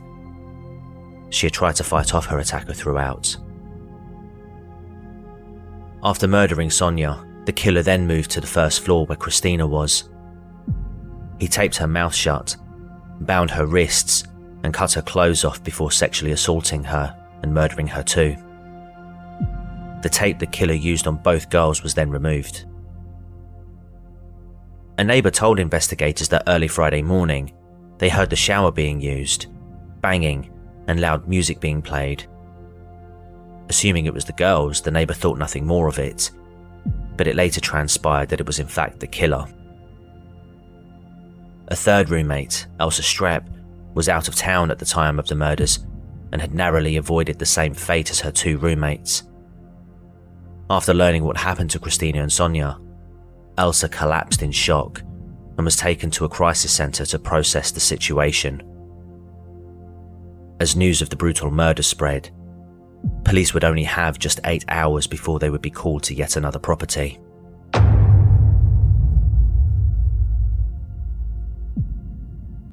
When Ray Barber returned home from his shift, he told his wife Gail of the horrific events that unfolded at the Williamsburg apartments. Gail, however, wasn't able to stay long as she had her own shift to begin at the Alachua County Sheriff's Office. Starting at midnight, Gail wouldn't be waiting long until she received a call from dispatch to carry out a wellness check at the apartment of Krista Hoyt. Krista, who was 18 years old and as well as attending Santa Fe College, also worked part-time as a record clerk at the Alachua County Sheriff's Office. She was scheduled to start her shift at midnight, but by 12:30 a.m, she still hadn't shown up to work. Attempts to contact her by phone had also been unsuccessful. Gail knew Krista, and while it wasn't like her not to let anyone know she wouldn't be working, she was sure that it had nothing to do with what her husband Ray had experienced earlier. Right? When she arrived at Krista's home, she was greeted by another deputy, Keith O'Hara. Together the pair knocked on Krista's door, but there was no answer. Initially the pair were relieved. Perhaps she had already left for work and was just running late, they thought to themselves. However, they noticed that her car, a Nissan Sentra, was still parked nearby. Again they knocked, and again there was no answer. They tried to open the door, but it was still locked. Elbert Hoover, the manager of the apartment complex, overheard the noise and came to investigate. Gail and O'Hara explained their reason for being there, and Elbert agreed to take them to the back of the apartment. Hoover immediately suspected something was wrong as they approached, after noticing that there was damage to the back gate and the chain-link fence was down. Wanting to ensure Elbert's safety, Gail and O'Hara advised him to stay back while they investigated. They cleared the area and made their way to the sliding door at Krista's apartment. They tried opening it, but it was locked from the inside of the property. Looking around the door, they spotted bamboo shades that didn't reach the floor. Hoping to have a look inside, the pair got on all fours and flashed their torches to take a look. Their worst fears were realised when their torches shone towards the edge of Krista's bed. There, they could make out the appearance of a naked body seated at the edge of the bed. Blood could be seen by the victim's feet, who were still wearing shoes and socks. The pair raced back to their patrol cars and radio in to report what they had found. It was now 1 a.m. One of the first to arrive was Sergeant Alan Baxter and Lieutenant Nobles. Gail and O'Hara explained the situation and said that they could hear water running from within the apartment. Fearing that the killer could still be inside, Gail and O'Hara were instructed to take up positions outside the apartment while Baxter and Nobles waited for further backup. Around 30 minutes later, police gained entry through the front door. They cleared the bathroom first, but noticed blood on the shower floor. As they left the bathroom, they were shocked to find Krista facing them. However, what they were witnessing was Krista's head, placed on a bookshelf in the bedroom. Her lifeless body was placed at the end of the bed, posed in a similar manner to Christina Powell and Sonia Larson. Krista's body had also been mutilated. Police later learned that the killer had returned to Krista's home after losing his wallet. He was unable to find it, at which point he removed Krista's head. Baxter and Nobles completed their search of the apartment and found that the killer was long gone. As they left, Gainesville Police Chief Waylon Clifton, who himself was at the Williamsburg apartments investigating the murders of Christina Powell and Sonia Larson, arrived to see whether the murders were linked. It wouldn't take investigators long to figure this out, as the killer had used a screwdriver to gain access to the homes. Underwear had been stolen from both crime scenes. All victims had been bound with duct tape that had later been removed. Mutilation had occurred with a knife between 4 and 6 inches long, and it was apparent that Krista too had been sexually assaulted prior to her death.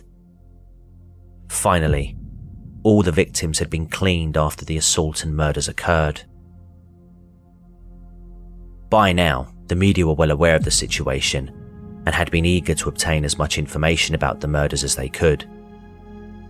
Despite the police's best efforts to restrict the flow of information leaking out to the press, articles were being written up describing the murders in brutal detail.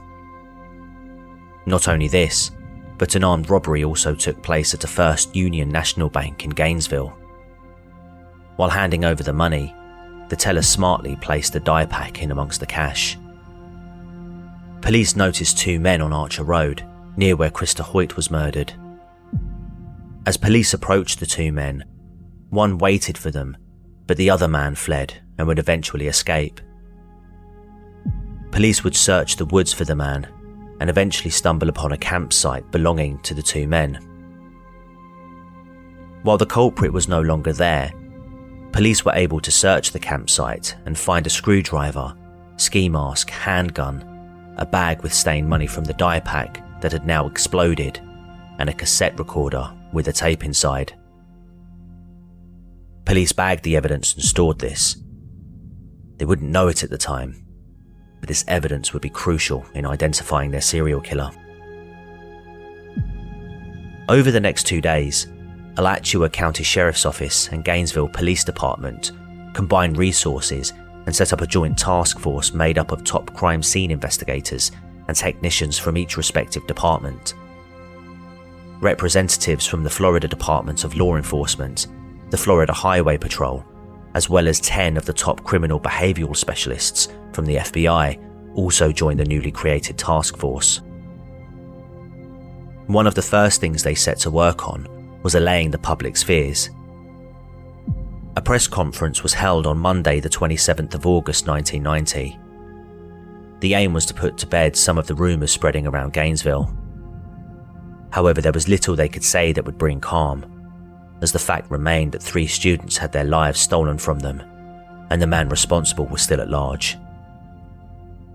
By now, students were either leaving Gainesville to return to the safety of their homes, arming themselves up in case they needed to defend themselves, or huddling up in groups of up to 12 people in the same apartment, relying on strength in numbers. Phone lines were jammed as panicked parents and friends were trying to contact their loved ones to make sure that they were safe. While many were able to get through to loved ones eventually, for Chris Pascarella, he would grow concerned when attempts to contact Manny Taboda and Tracy Paules would go unanswered.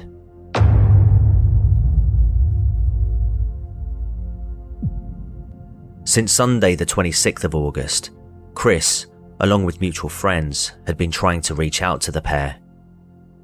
Manny and Tracy, who were friends since high school, moved into a 2-bedroom ground-floor Gatorwood apartment together.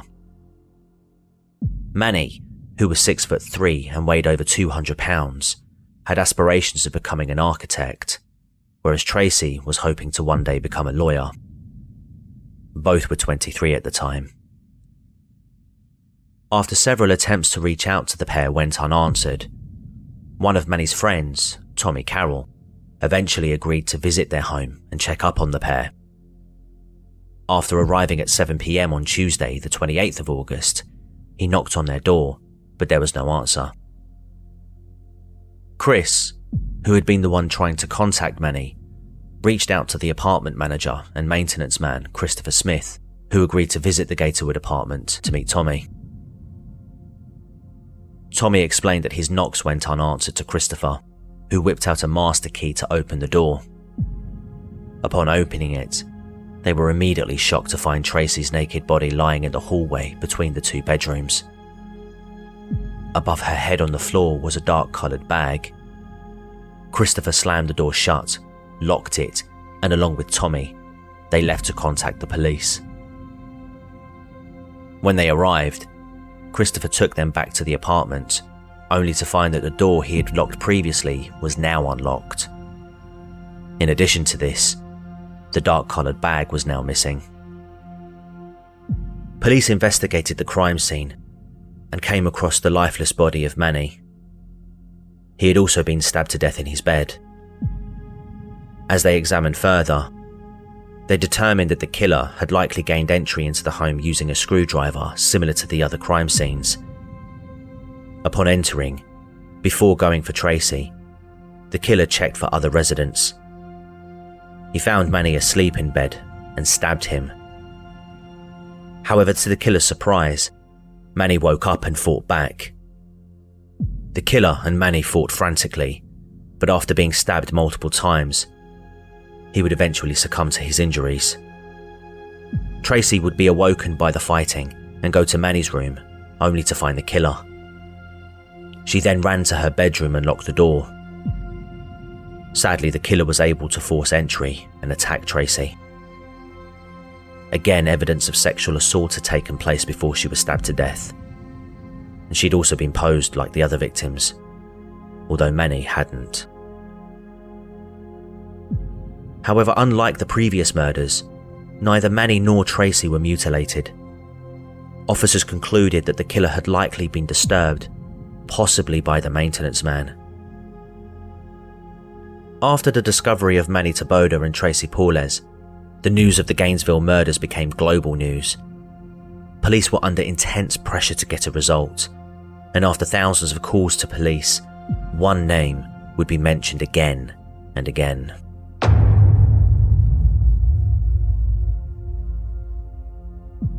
Edward Humphrey's name was mentioned on several occasions, including by one officer who reported him to her superiors.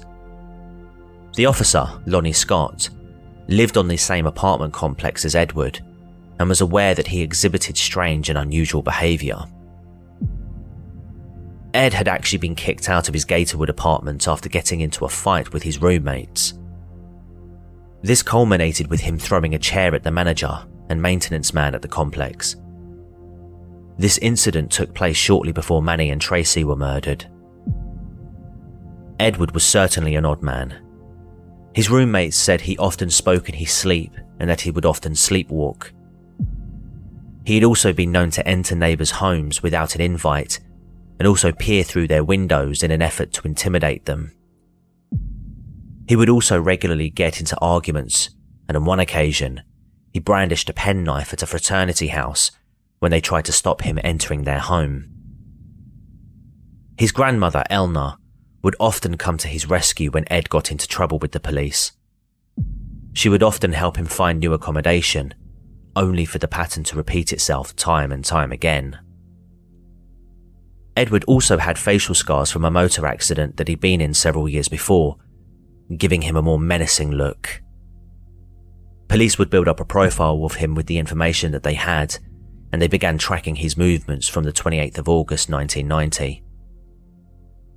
The night before Halloween that same year, Edward got into a ferocious argument with his grandmother, leading to Edward lashing out and hitting her. She called the police and they arrested him. Now, While it goes without saying that Edward Humphrey is obviously no saint, Ed was not a murderer. While there were fibres and blood found at the scenes belonging to the killer, DNA profiling was still very much in its infancy. What they did know was that the killer had type B blood, but Ed in fact had type A. Additionally, the fibres found couldn't be definitively linked back to Ed.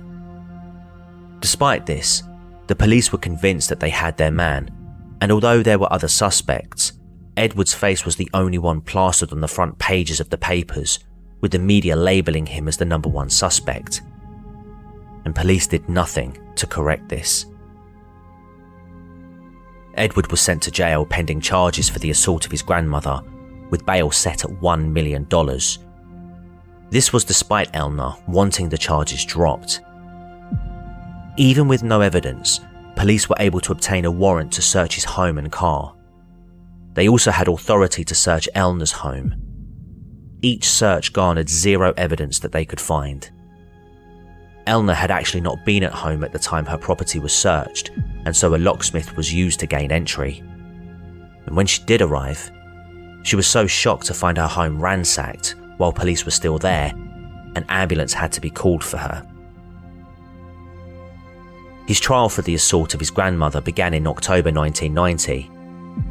Despite his grandmother testifying that her grandson did not hit her, he would be found guilty and sentenced to 22 months in Chattahoochee State Hospital, known as a place which mainly houses convicted killers. He continued to remain the police's main suspect of the Gainesville murders despite there being no evidence.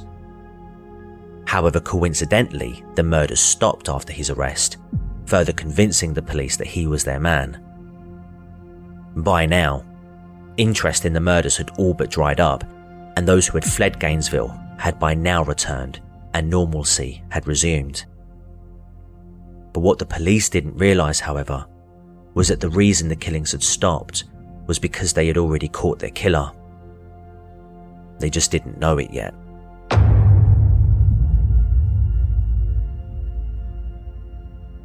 Before getting into his arrest, I want to give you an idea as to the man Danny Rolling was. Born in Shreveport on the 26th of May 1954 to Claudia and James Rolling, he was the eldest of 2 children. His father, James, was a police officer, as well as a Korean War veteran. However, his marriage to Claudia was turbulent, with the pair clashing often. James would regularly abuse both Danny and his younger brother Kevin, refusing to show them affection as he believed it wasn't a masculine quality. Claudia would leave James on several occasions, only to return when James begged and pleaded for her to come back home. Each time the cycle repeated and the abuse intensified. On one occasion, James beat the family dog so often because Danny had become too attached to it.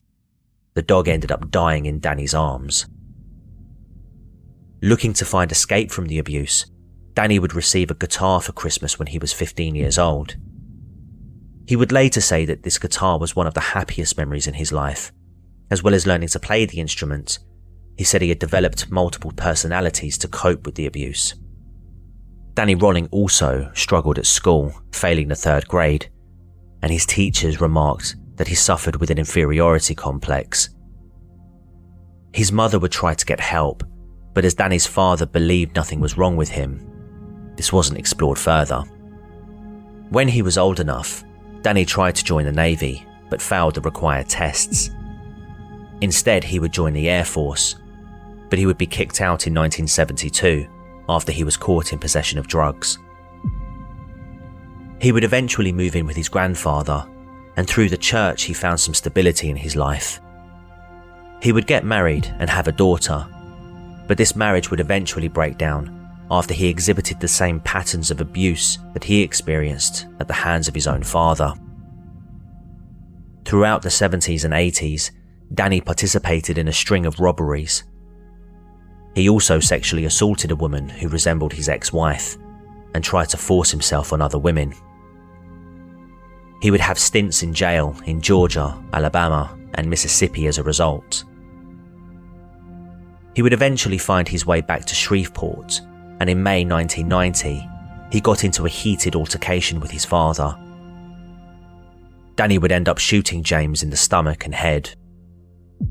His father would survive, minus an ear and an eye, but Danny would flee Shreveport, where he headed to Kansas and then Florida, eventually winding up in Gainesville. There, he met a man named Tony Danzy.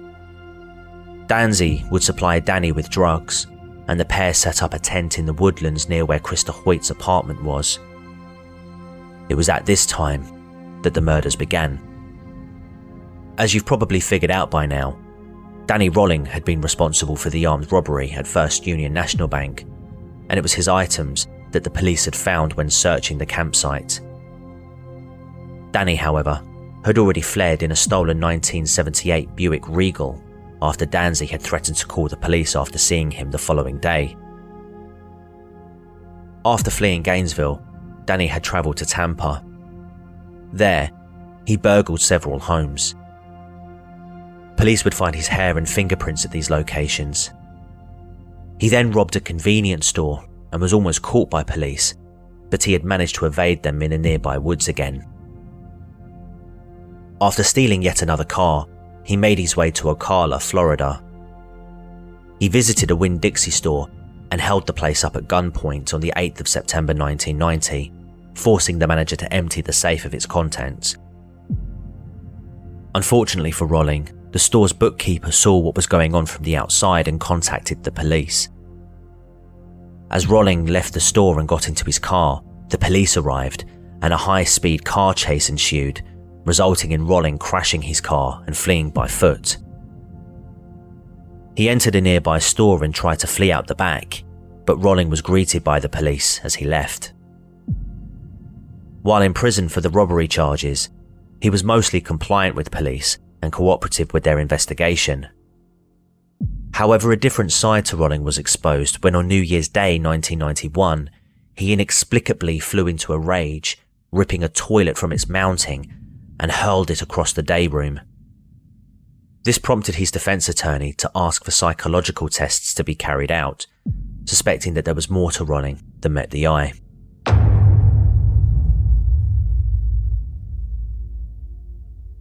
During the initial days of the Gainesville murder investigation, police looked to see if there were any potential murders of a similar nature in other areas of America. Louisiana police would contact them to inform them that on the 4th of November 1989, 55-year-old William Grissom, his 24-year-old daughter Julie, and his 8-year-old grandson Sean had been brutally murdered in their family home as they prepared dinner. They noted that the murder strongly resembled that of the Gainesville murders, in that there was tape residue left on each body. They had been thoroughly cleaned to remove potential evidence, and Julie had also been sexually assaulted prior to her murder. She was also left in a posed position, like the other victims.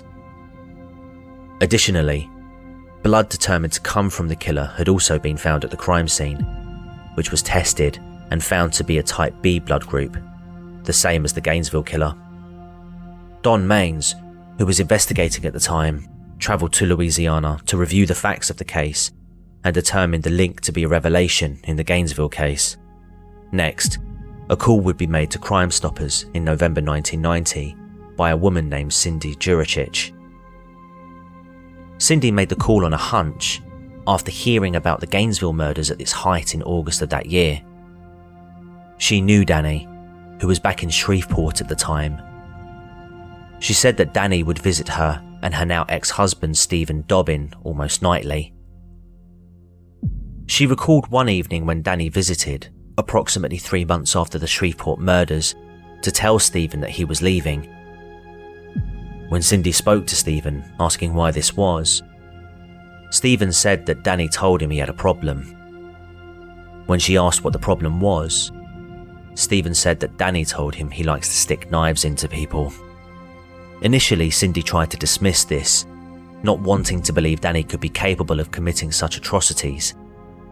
But eventually her conscience got the better of her and she picked up the phone. With this information, Gainesville police began to look into Rolling's background in more detail. After learning about his history, and discovering that he had been involved in multiple robberies, as well as discovering he was in prison for the Winn-Dixie robbery. They finally reviewed the evidence they found at the campsite. The cassette recorder they gathered had a tape inside that hadn't been reviewed at the time it was found. Now listening to it a full 3 months later, they found that the owner created an album's worth of music and recorded himself talking to his family, discussing his life and how to kill a deer. Then at one point during the tape, the man announced his name, Danny Rolling. Rolling would be interrogated but remain tight-lipped. Blood tests were carried out and it was discovered that Rolling had type B blood. He was charged with 5 counts of first-degree murder on the 15th of November 1991. It's worth mentioning that although Edward Humphrey was released from prison on the 18th of September that year, just shy 2 months before Rolling was charged, police continued to consider him a suspect.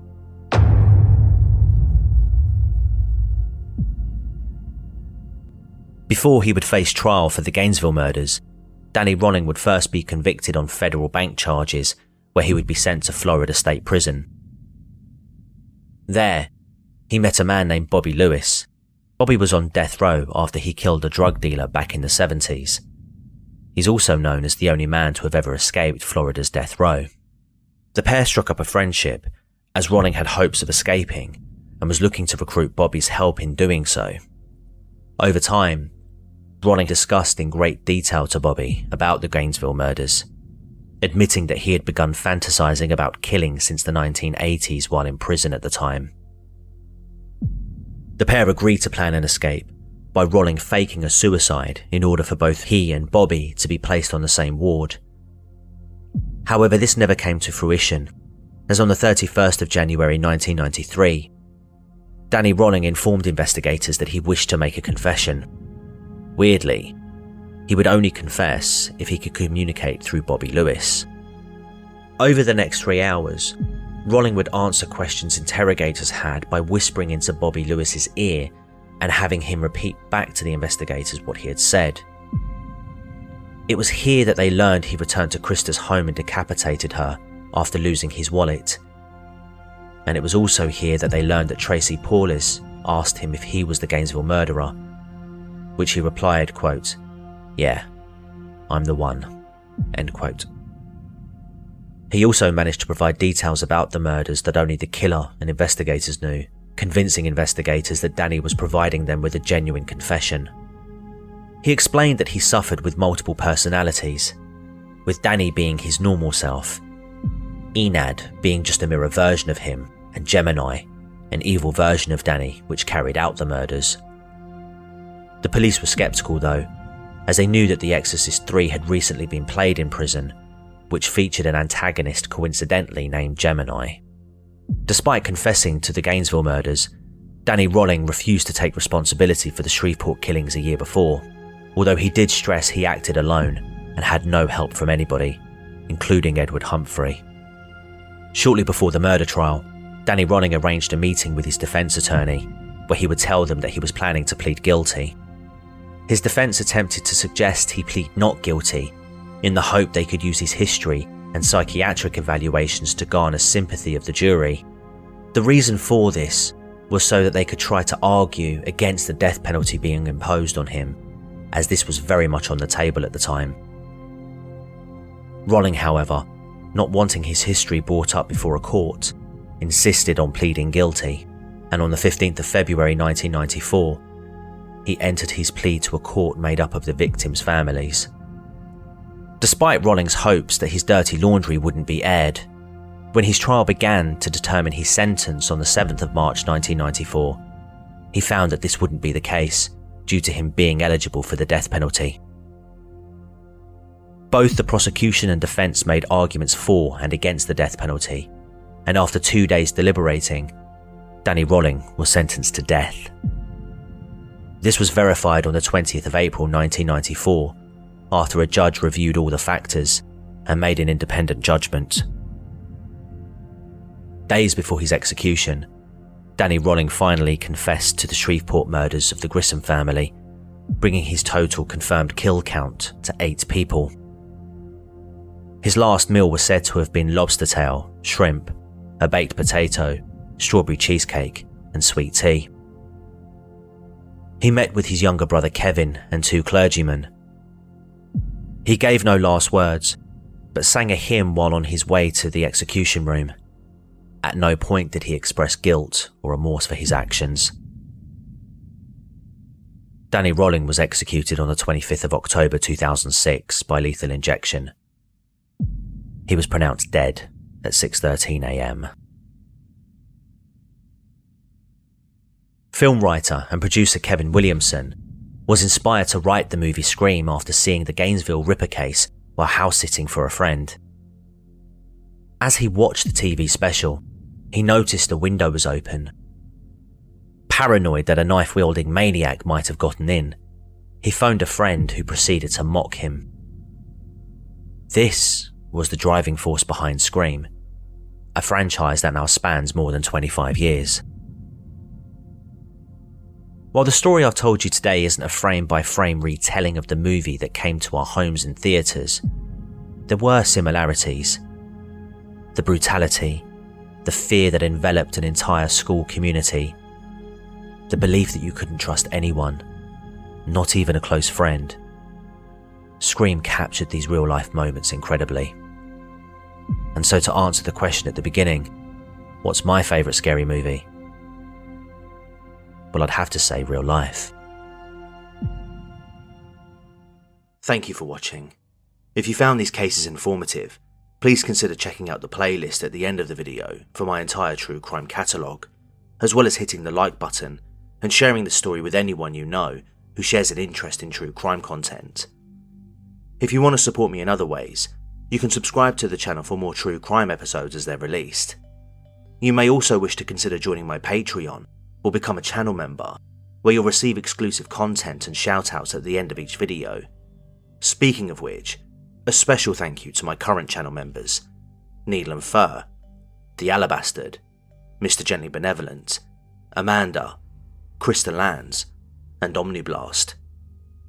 Thank you for supporting the channel. Until next time, take care and goodbye for now.